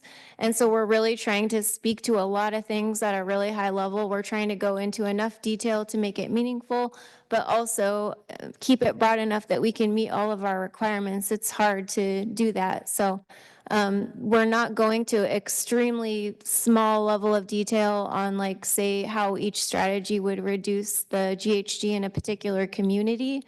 But we are like referring to resources that exist that do take a look at that. And we are covering it at a high level.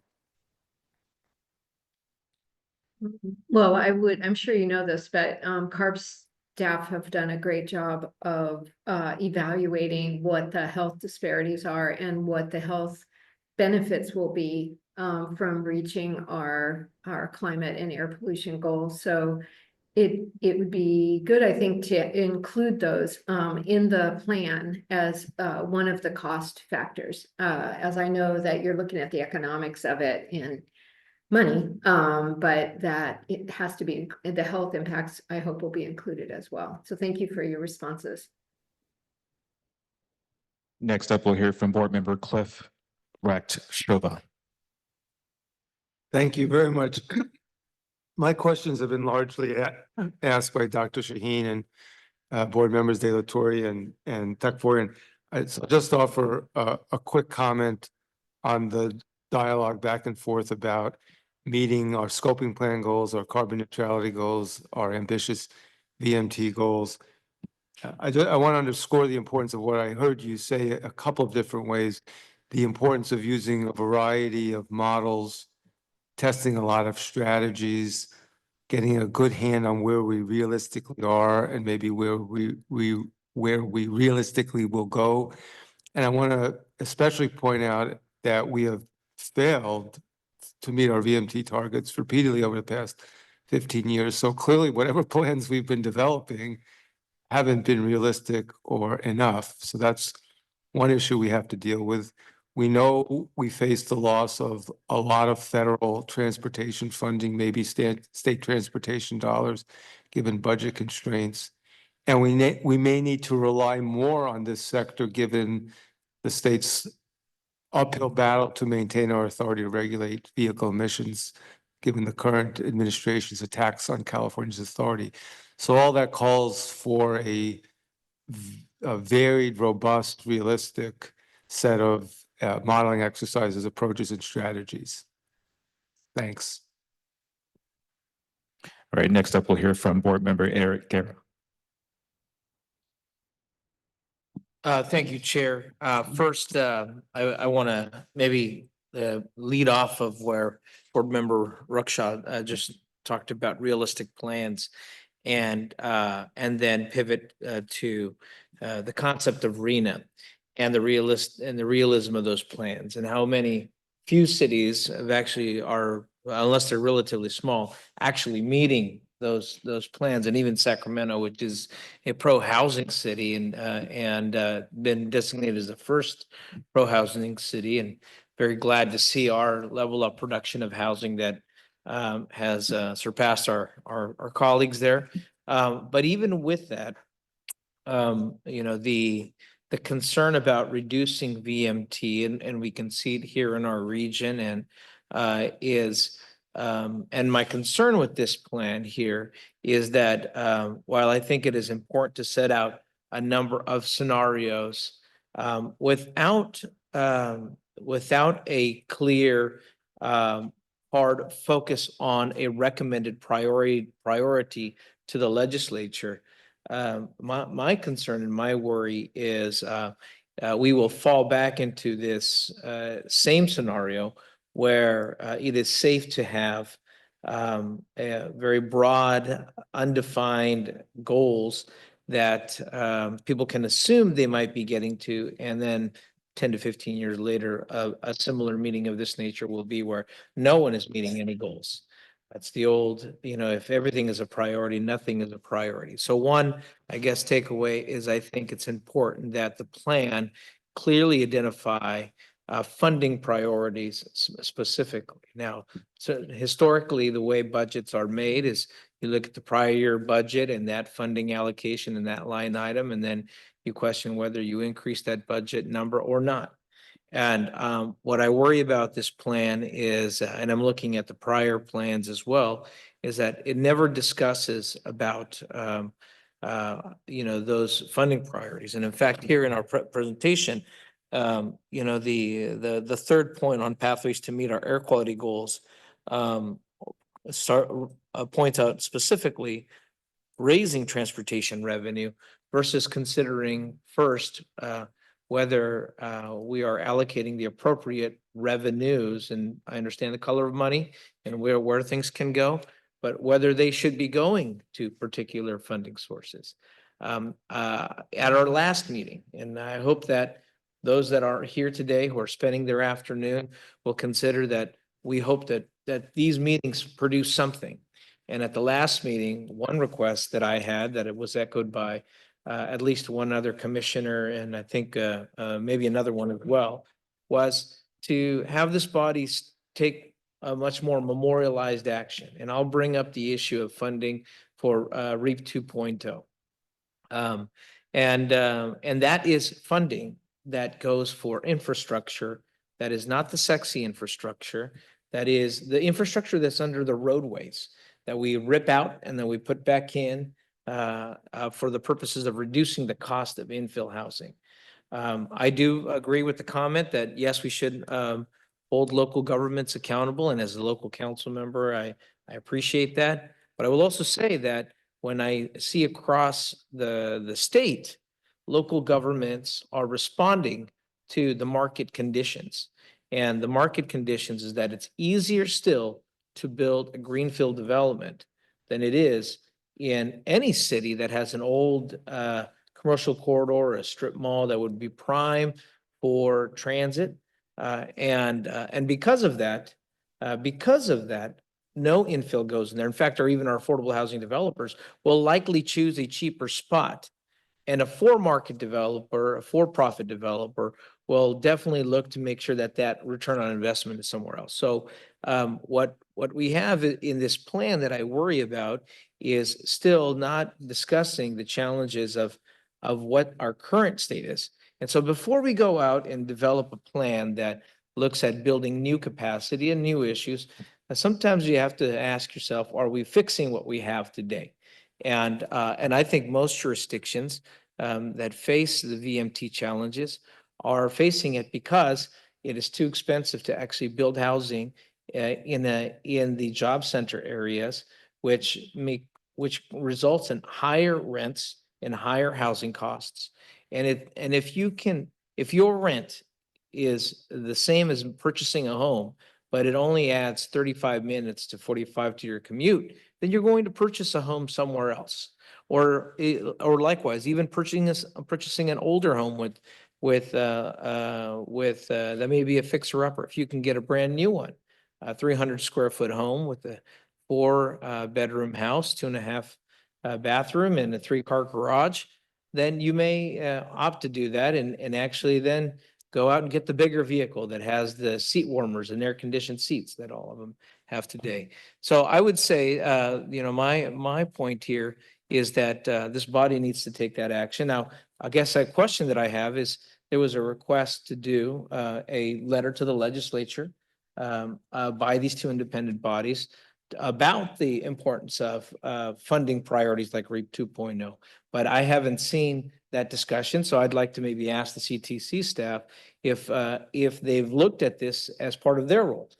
This is where funding is allocated at HCD, but it is a transportation issue because what we're doing is ripping out the roadways. So maybe that's a question for CTC staff is, where are we, one, on our past request here from this body? And second, how does the transportation plan acknowledge those infrastructure challenges that are restrictive to housing to reduce VMT? Those are two questions. Director Taylor. So maybe for the California Transportation Plan, Well, the commission sets guidelines for the California Transportation Plan. Caltrans is the agency that delivers the plan. So maybe I'll defer to Hannah on the first question about kind of how we're looking at those things. But in short, I think the answer is many of those things. You're familiar with SACOG's plan. You're familiar with, Green Means Go and how those programs fit into that regional planning process. That is an input into the CTP, but I'll turn it over to Hannah. That's true. Thank you, Denisha. That the RTPs are an input into the plan, and they're fiscally constrained project lists. And I'm struggling with how to answer your question. That's a tough question. One thing that became really clear to me when I was working with my team on this plan is that there's a limit. I feel like the real challenge with what you're saying is that the reason that some of these things are so difficult is that we only have so much of a span of control, and we can have really good plans, but how much influence can we really facilitate? What's within our span of control and what's outside of our span of control? Just speaking to the funding priorities question, we looked at this in the fiscal section, most of our funding at Caltrans is statutorily mandated. We don't have the ability to just shift it around how we would want. It's already set. But for housing, I will look again at the housing section of our plan and see if it addresses the problem that you're talking about, where it's really too expensive for homeowners. And I heard someone else say that today too. And it's also expensive for developers, and that's encouraging development outside of a city center that could lead to more VMT. I'm not sure if we specifically raised that in the plan. We may in the housing section, but I will double check. And if it's not in there, I'll work with my staff to draft something about it. Very good. And you must have been thinking about the softball I was looking for. But to the point of statutorily controlled restrictions, this plan is intended to go to the legislature in October for consideration for them to act. So I guess, will the member agencies here or members of the public have an opportunity to engage in more detail on this plan before it goes to the legislature in October? Or is this our last bite at the apple in a public way to influence the plan? Well, the plan let me make sure I'm on the same page with you of timelines. Okay, so we want to release this, we're still finalizing it. It has to go through like finish our internal reviews. And then we're trying to release it for public comment in July of this year. So then, that might be one way where any member of the public, including anyone here, can submit comments on the plan. And then we have to finalize it by December of this year. But it has to go all the way up through the governor's office before it gets final approval. So I'm not sure. I'd have to work offline with like the CTC staff to see if there's another opportunity in terms of like the timing of where this body falls and the approvals fall. I think we're going for a 45-day public comment period. So we'll have to work on that if we could talk about it again. I would appreciate it, but I think a 45-day comment period, while appropriate and standard on what most agencies do and regulatory bodies do, I think it's important that deeper dive versus the overview that we had today is part of this conversation with this group. And I'm not sure, our schedules are, I think 3 a year, 4 a year, but back to where I started, I hope that this body becomes something that actually can have some tangible memorialized action that comes out of it. Thank you. Next up, we'll hear from Board Member Linda Hopkins. Thank you. I have one question for CTC and one for HCD. First for CTC on the transit transformation. I first read a study probably 20 years ago talking about the perception of transit as it pertains to travel time. And it turns out that if you're driving a car, you perceive the trip as shorter than it actually is. If you're riding a train, it's actually roughly equal. Sort of what you perceive is actually pretty much matching reality. And unfortunately for a bus, it's the inverse of a car. So you actually perceive the trip as longer than it actually is. And, that presents honestly a very real problem when it comes to voluntary adoption of transit services for folks who have multiple options. And I'm just wondering if the Transit Transformation Task Force is looking at kind of perception transformation and cultural transformation as much as physical transformation. Yeah, I think that's something that has been forefront in our members and minds and something we'll be talking about in the report. How do we grow and maintain lifelong transit riders? One area I'll highlight that we've been hearing a lot from our members and our SMEs on has been student passes, where how do we get somebody in a middle school, high school environment, if they're, you get a driver, we all know now driver's licenses are declining among new 16-year-olds. What are their options to get around? How do we make sure transit is our first choice option there? And that perception, also about growing our transit workforce among younger adults, something that we've got some recommendations that have been approved on.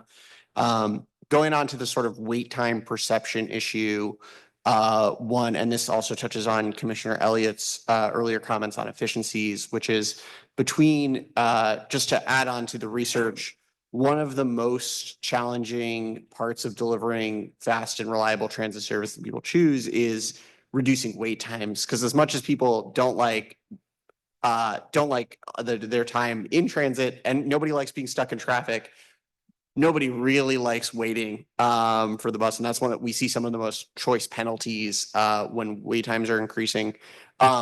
One thing that has been occurring sort of long-term and why we need this transformation has been a decline in the average speed of the transit. The average bus in California in 2010 went 12.5 miles an hour.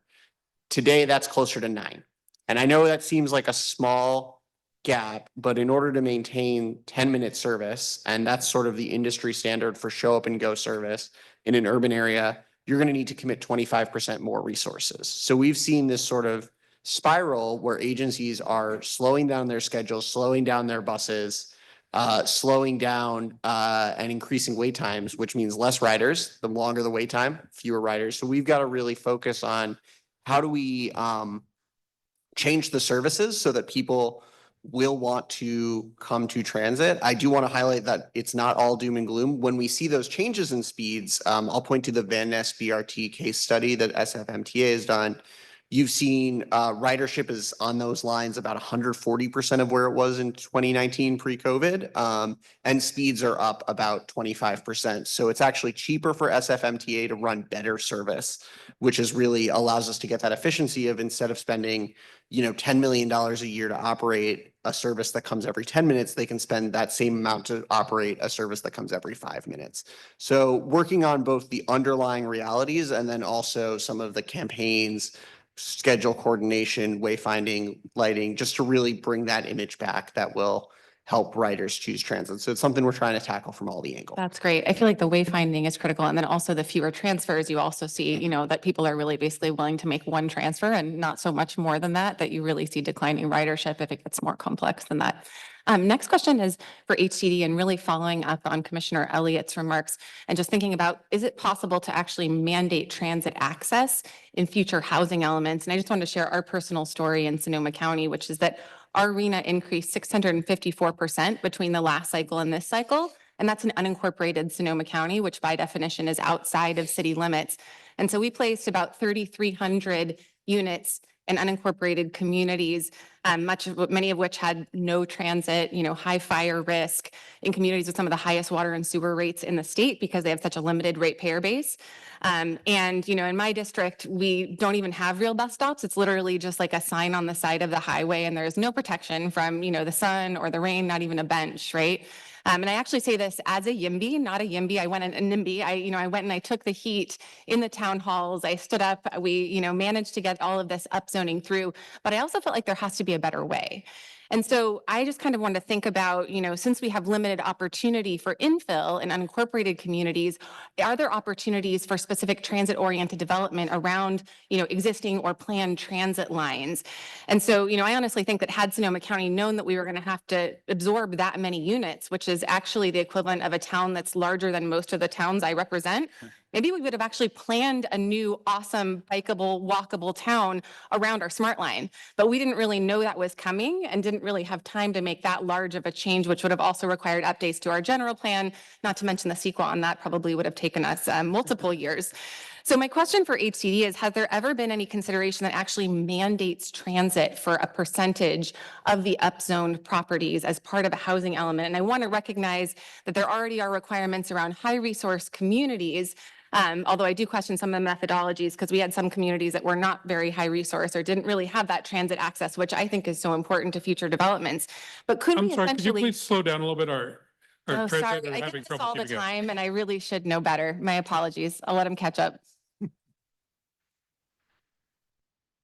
Okay, looks like we're caught up. We're good. So my question is, could we actually force local planning departments and permitting departments to work with transit agencies on a future housing element cycle and actually mandate that a percentage of those units are, adjacent or within walking or biking distance to a transit line?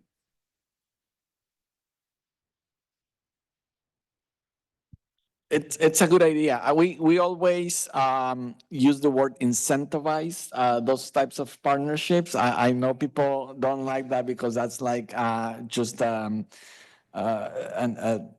a not answer, but we want to make sure that absolutely local jurisdictions are working with transit agencies, and it just depends on where we are. That's why we get a lot of criticism because the state of California is so diverse. When you're talking about certain jurisdictions, you don't have that kind of like transit access, but you're mandating a much higher arena and the housing element requirements are much stiff. You do have to contemplate for that as we're trying to incentivize the relationship between transit and new planning, new housing planning. So I think it is really incentivizing. The incentives are meant to be in the housing elements between local jurisdictions and transit, but there are no mandates. But it's a good point that we're gonna have to take back as we are planning for the 7th RENA cycle that is coming up. Through the chair, if I may, I would just say that I would love it for you to mandate it, because as a local jurisdiction, if it's not mandated, it is going to be slow tracked and it is not going to happen. So even just forcing us to meet with, the transit agencies as part of that process could be really powerful. I have a follow-up question. So I was in a community recently and they told me that they would need to have a lot more freeways to handle the arena. Is there anything in the process that you have that would deal with that question? I have to check what our plans are for the 7th cycle arena. We just submitted a report to the legislature that has recommendations in it. We certainly would not want to speak about more highways when it comes to the 7th cycle arena and how local regions and localities have to plan for it. But I will take a look back at what those requirements are. And maybe I can add something to what Director Velasquez said, is that part of SB 375, I know we say very high level housing, but housing is RENA in the 375 process. And so our regional agencies are looking at how they align those pieces and how they meet their GHG target as well. So just putting in a whole bunch of more freeways to meet your RENA target is not going to get you to meet your 375 target. So there are those checks and balances within the process. Yeah, I don't think they had a very robust transit plan. Going to Commissioner Tiffany. Thank you, Chair. Going further on this intersection between housing and transportation and climate, which is of course what we're all about here. kind of, first of all, I guess I'd like to double down on what my fellow Commissioner Elliott and Director Velasquez said, speaking about we need more affordable housing, particularly in those areas that are close to the jobs and close to transit. And that's obviously a given, and that's going to reduce VMT. But at the same time, I also have to agree that we need more affordable housing in the further reaches of our state and in some of the rural areas, because that's where it's truly more affordable for some of these workers. I mean, it really comes down to money and how do we get affordable housing built? And I guess maybe I'd like to hear further comments from Director Velasquez on that score. Although I appreciate the idea of mandating, and I agree that unless you either strongly incentivize or you mandate, it's hard to get builders to do the right thing. But at the same time, frankly, they're not going to do anything if it doesn't work for them from an affordability standpoint. I'm mindful of some of people in my local jurisdiction that want 25 or 30% affordable housing. It sounds great, but no one's going to build it. And so I'm curious whether they be called incentives or ways that we can reduce the cost for affordable housing, because I think ultimately that's what we need to do, whether it be reducing regulation or what have you, which I realize at times is in cross purposes of other goals that we have. But to get there, I think that's something we need to do. A last comment I'll make in regards to this, and I do have a question for Hunter here in a moment, but it's very complicated because I can tell you, like in our county, San Bernardino County, which is a rural county, but it is on the edge of urban. And there's a number of areas like this throughout our state, rural areas that are, push up against urban areas. So there is people are driving to where the jobs are. But in our county, I can tell you that because the roads are in such terrible condition and there's so much traffic, that there is a slow growth movement to the point where no housing is getting built, period, or they're fighting it like hell, which doesn't solve the problem either. So you can run into that problem as well. So we need to fix in our county and other rural areas, we need to fix that transportation issue.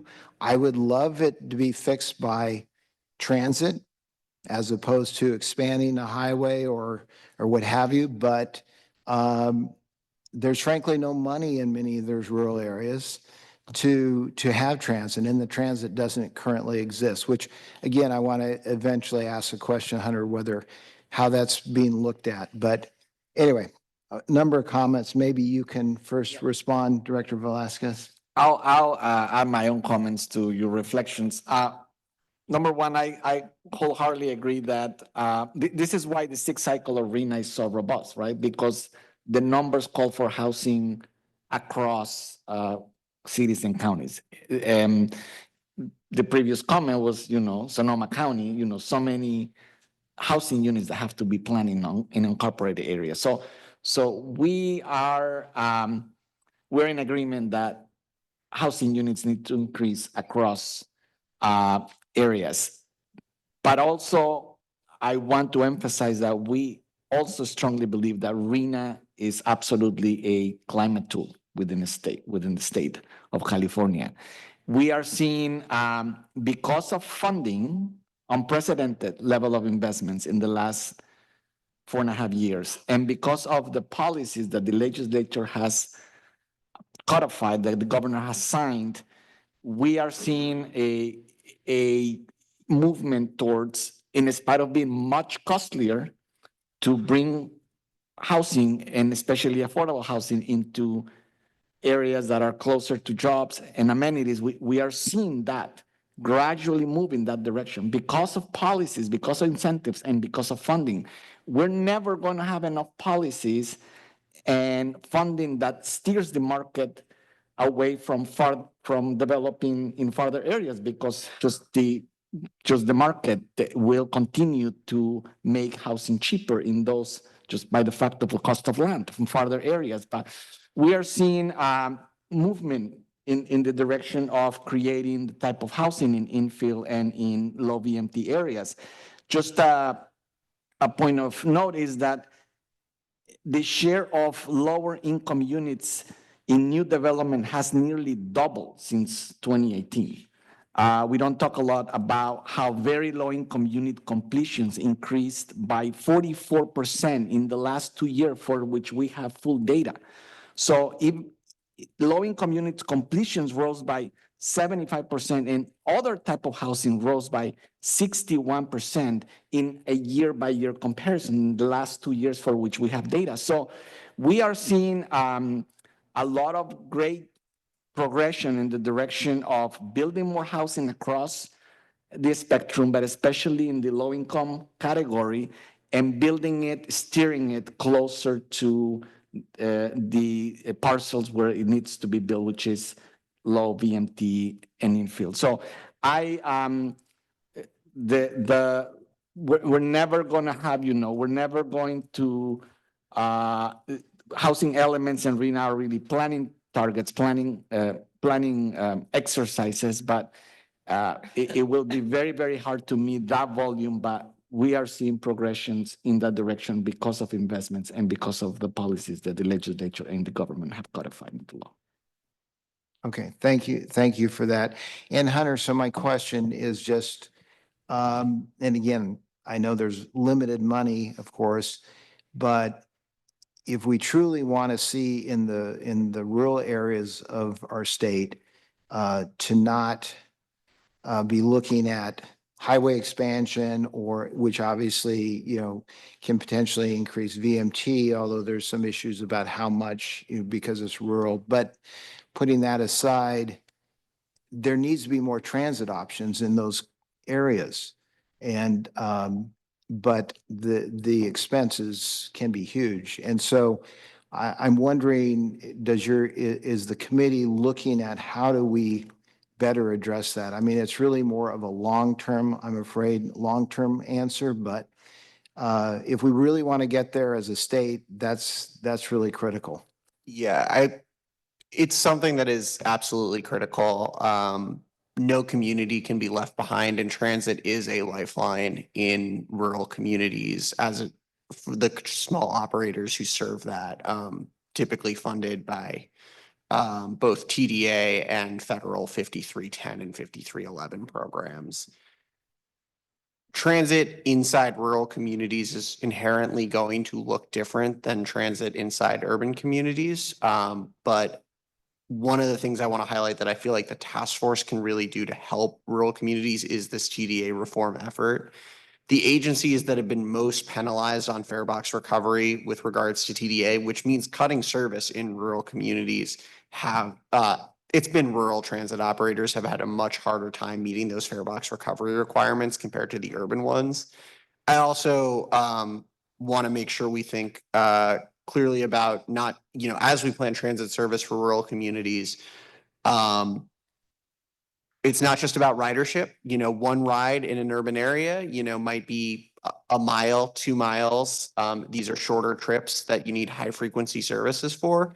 In rural communities, and this is something Caltrans is working on with our statewide intercity bus study, and is something that we continue to talk about in the task force. You see much, much longer trip distances, but this means when people choose to take those trips and and have those available options to make those longer trips, as you've mentioned, your community represent has a lot of sort of exurban, suburban commute style trips.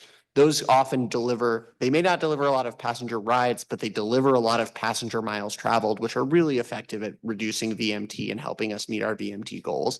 So transit in rural communities is a key part of what we're looking into the Transit Transformation Task Force.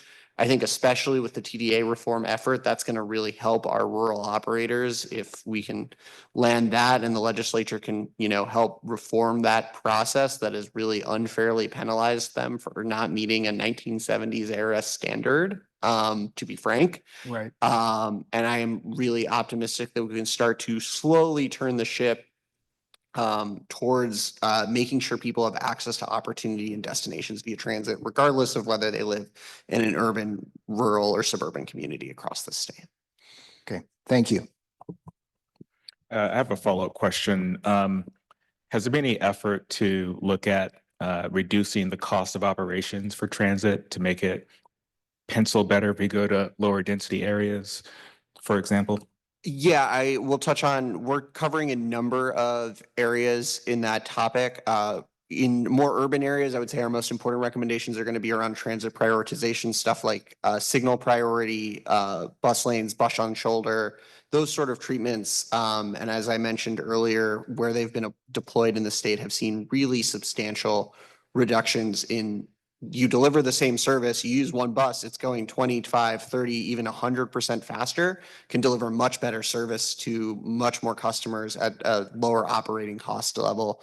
So what you can see is if we make the right capital investments, we save on the operating, and that operating cost is obviously annual, capital is one time. In our more rural and suburban coordinations, we're going to be coming back with recommendations around sort of stuff like schedule and fare coordination, where it's about how do we make sure that,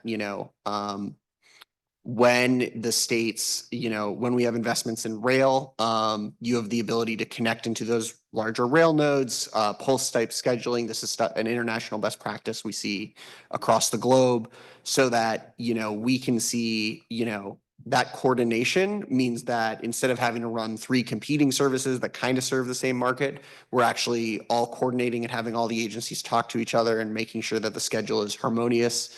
And we might, say, well, yeah, we could run this competing service, but on this highway next to this rail corridor, but actually it's more important to, let's make sure we can funnel people to the rail and that schedule, train arrives, somebody gets off, the bus is waiting for them, or vice versa. So recommendations are forthcoming on both of those topics, and I hope we'll address that area. Great. Any use of technology to do that? Definitely a lot of technology is required, including looking at how we can better ensure that fare media is widely available. Obviously, my unit. Automation. So, automated shuttles at all? Sorry. Automated shuttles at all or anything like that? It's something that's been discussed. I don't know if we have any full recommendations yet coming back on that, but it has been discussed at the task force level. All right. Moving to Commissioner Falcone. Oh, thank you. Thank you, Chair. And thank you, Hunter, and thank you, Hannah. Good to see you again. Thanks for your presentations. I'm very stimulated by all the thoughtful comments and questions from the board members and the commissioners. I kind of want to take it up maybe a little bit of a higher level because we're talking about multiple plans, transforming transit, looking at long-term transportation.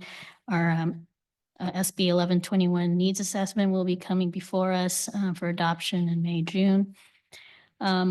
And, as we're kind of contemplating this and then we're hearing about, the additional pressures on our system, keeping the system maintained, ensuring that that we're applying, VMT reducing approaches such as the suggestion that Commissioner Elliott and others have mentioned as it relates to housing and really kind of contracting these uses so that we're not traveling many miles to get to our places of destination.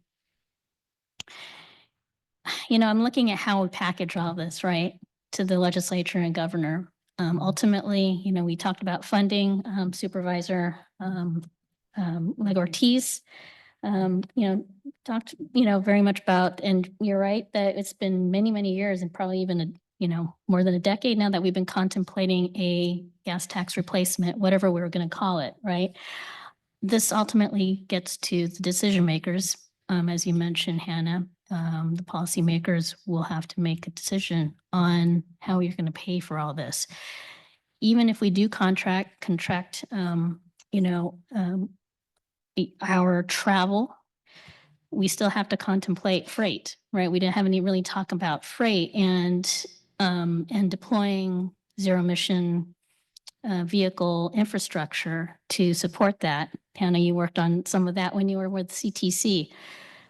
So there are many needs, and they're going to be expensive, and we need to continue to contemplate how we're going to meet those needs, and ensuring that we're making decisions, yes, that reduce impacts to communities and the environment and to our health, but as we bring these things forward to our decision makers, they're looking at it from the lens of their constituents.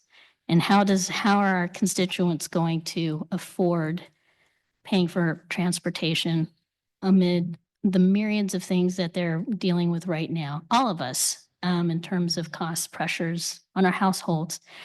And so it's really a reflection, or maybe there's a comment on how we bring this forward to the legislature and the governor so that we can have a solution to our funding needs that will address all of these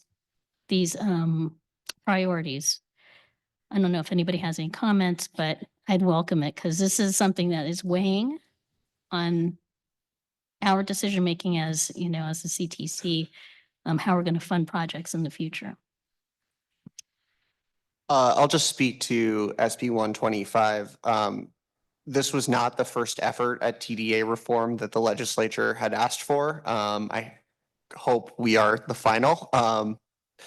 But one of the most important things about TDA reform, and I think the legislative intent and the administrative intent behind SB 125, going from just reform this one particular law with these weird incentives to transit transformation, is a transformed transit system for this state will allow more Californians to live without multiple cars or needing a car to drive to get to their jobs. And that has huge cost savings for our riders. As everyone here knows, the cost of operating and maintaining a vehicle keeps going up. So delivering, I hope in trying to package all of these recommendations together to deliver a transformed transit system, we will have a compelling story about why there is a cost. We all know that, but there is actually something of value you're getting for that cost. So hopefully packaging this together brings that story together. Yeah, and that's a good question, Commissioner Falcone. I really appreciate it. And I think one thing that we're trying to message in the CTP that could help is, well, two things. One is, what are incremental improvements that we could make? Like, it's not necessarily an all or nothing thing. I mean, we know what our goal is and we're trying to get there, but are there incremental improvements that we could make? Like maybe we can't get right away to our end game, but maybe we can move forward in a little bit, so I think messaging it that way is good, that it's not an all or nothing question. And then the other thing is just messaging trade-offs, because sometimes I think if you can present people with clear options and then empower them that they can make this choice, or they can work with their constituents to make the choice, then that is also helpful, because we can't do everything perfectly. We're going to have to make some tough choices, but at least if people feel like they know what those are and they feel empowered to make them, then I think that can help. Thanks for that, both of you. And I think you're right. It's, how do we empower our decision makers to help communicate and articulate what it is that we're all trying to do, and that it isn't all or nothing, and that there is fruition that can incrementally come, and that we're not trying to all at once impact them and their ability to contribute to our transportation and such. And so I appreciate that. I think it's something that we all are going to have to work on really thoughtfully as we're putting these plans out, as we're messaging this. I mean, we have a tendency to dive right into the, nitty gritty, which we all, this is what we do, but then how do we put it out there to the rest of the world and have them really, understand what we're doing, that we're not just, we're not just throwing numbers and models and, and talking about projects and, and they hear, is it competing or are they complementary to each other? The public wants to understand what it is that we all do. And we want to help our policymakers articulate that and for them, empower them to make decisions. So, thank you. Thank you. Before we go on to Commissioner Eager, I have a question. So sitting here with CARB makes me think a lot about market transformation. And I'm wondering if we're using our market power to make the bus a little different or make public transit different. Because really when it comes down to it, we haven't seen the bus change in terms of the customer experience in quite a long time. So I'm wondering if the task force has thought about that at all. How do we change the market dynamics and make that sector more innovative?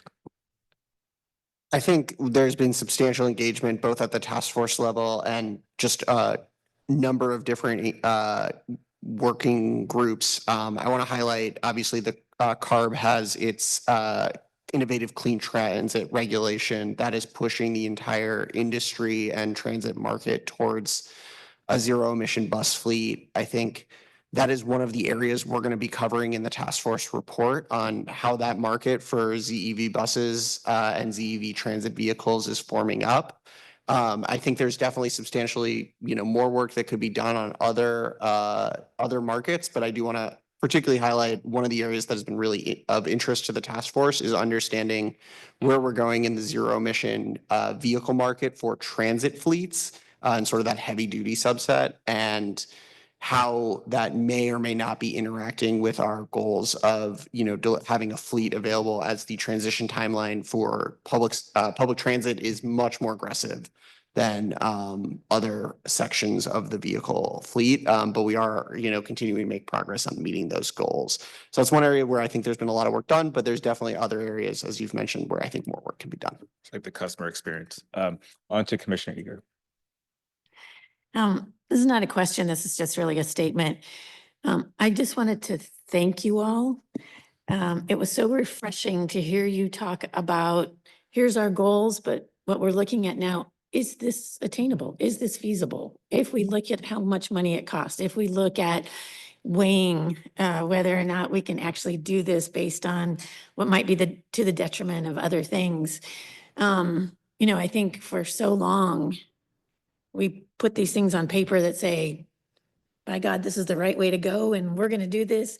And we didn't look at, oh man, with the general public out there, is that really feasible? Is that true? Can we really do this? So I just want to tell you how much I appreciate that you are looking at that, because we do want to attain things. We do want to get there, but we don't want to every time come and say, oh, well, we didn't do it. We couldn't get there, right? Which is what we do. So thank you for changing that mindset and saying, let's make those goals. Let's make those attainable things that we can all grasp on and say, we did this in 2035 or wherever place we're going to get there. So thank you so much for looking at it that way. Supervisor Ortiz. I'll be quick. Again, I'm representing small air districts. I'm just going to say that, I think that it's so great to have the goals. It's so much that's been accomplished. I'm just wondering if there is a way to regionally address things so that, there's some places that can move forward ahead quicker than others. And by focusing the resources that we do have in places where these things make sense, let's do it. The places that are challenged based on size, proximity, populations, etc. Let's let them catch up or figure out ways that we can make our goals that are realistic. When I look at our overall output of emissions within our county, we're really very clean. We also generate 20% of the California's clean energy with our Diablo Canyon nuclear power plant. So, there's a lot of things that we're contributing to the clean air goals. But so it's like, how can we regionalize as well as bring this large state of 40 million people into areas that these goals can be accomplished where they exist to happen easier. That's just a comment. Thank you. Anyone else from the dais that'd like to comment? Seeing none, we're going to move to Director Taylor for closing remarks. Thank you, Chair. I always appreciate the meaningful discussions we have at these meetings.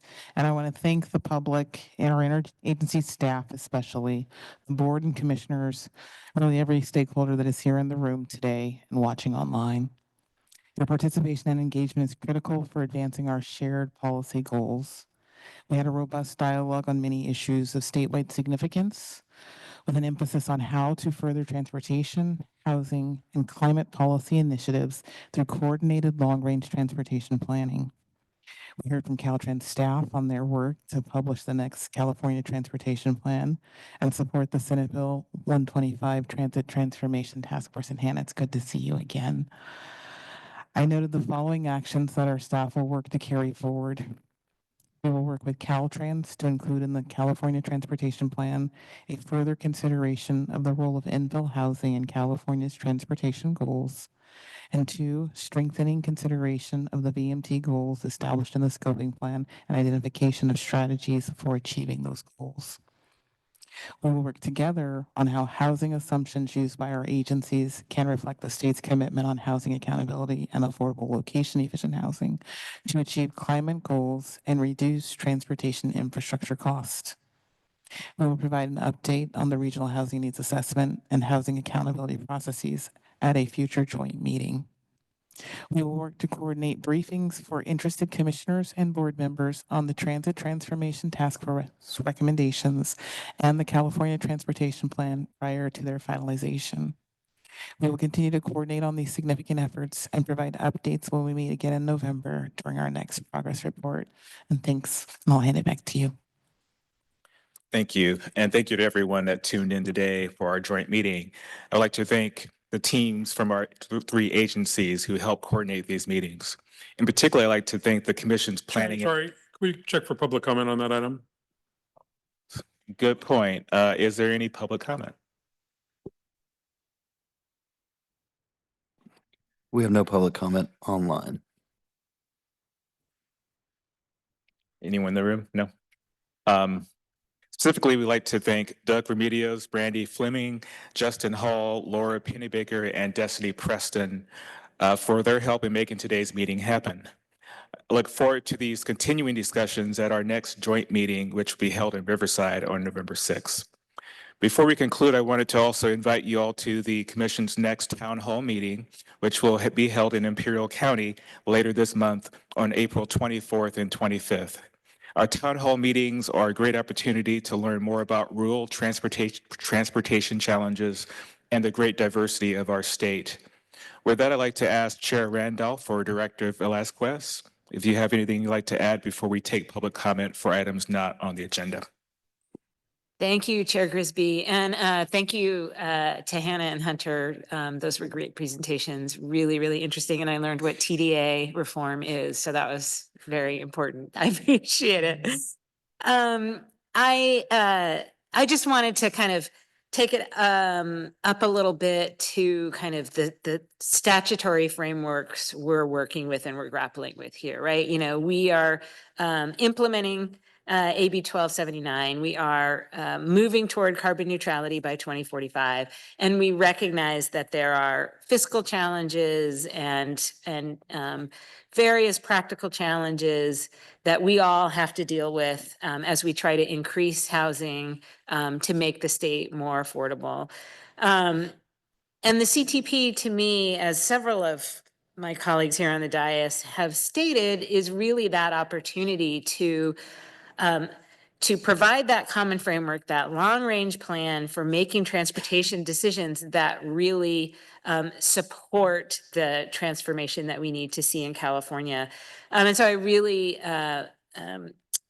encourage the document, you know, in the work you're doing to very clearly link up with the scoping plan and recognize sort of that economy-wide analysis is really meant to help think about how we meet that statutory goal. And so being very clear that you know, you're working with that framework and you are, as has been discussed, really identifying the challenges and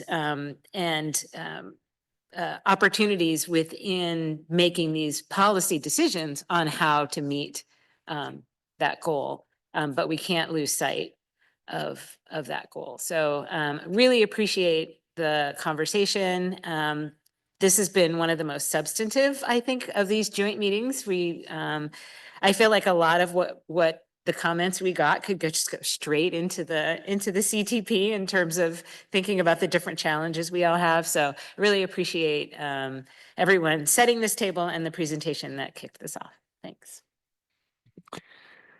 Thank you. Thank you to the presenters, Hunter and Hannah. Very helpful. Thank you for the comments about the input that you've received from HCD staff on various sections, housing related. I want to also thank the HCD team that is here and really the relationship with Tanisha, you and your team, and the HCD staff and the ARB staff. And I want to thank the thoughtful comments of board members, commissioners. Member Guerra, thank you for always your support and your comments about REAP. We'll be happy to continue to come back and continue to present like good examples of what REAP is producing in terms of good housing, transportation, and climate goals. And I noticed some few board members and commissioners. So one thing that I may ask the staff is in the future, maybe kind of a refresher of RENA and housing elements and how we're making progress on closing the shortage of housing across the state, and also the connection of that progress with our climate goals, because we do know how much that is affecting in a good way climate goals. So we'll be happy to come back and do kind of a refresher on that, if that's okay. Thank you. Thanks so much. We now have time for public comment for those items not on the agenda. Is there any public comment? Yes, online we have 2 written comments that I'll read now. The first one is from an anonymous attendee. The current federal administration targeted California's cap and trade program on April 8th with the release of another executive order that directs the Attorney General to identify state laws burdening the use of domestic energy resources and involve greenhouse gas reduction and environmental justice initiatives. How will the joint agencies respond to or take action to protect the very programs that are under target? And then the second written comment, also from an anonymous attendee. What can we do to mitigate local jurisdictions and their lack of supporting housing? SB 1000 in my area is tokenized, much less enforced. How can we create more teeth in our housing policies that with the use of smart planning and development? All right, thanks so much. And we are adjourned. Have a great evening.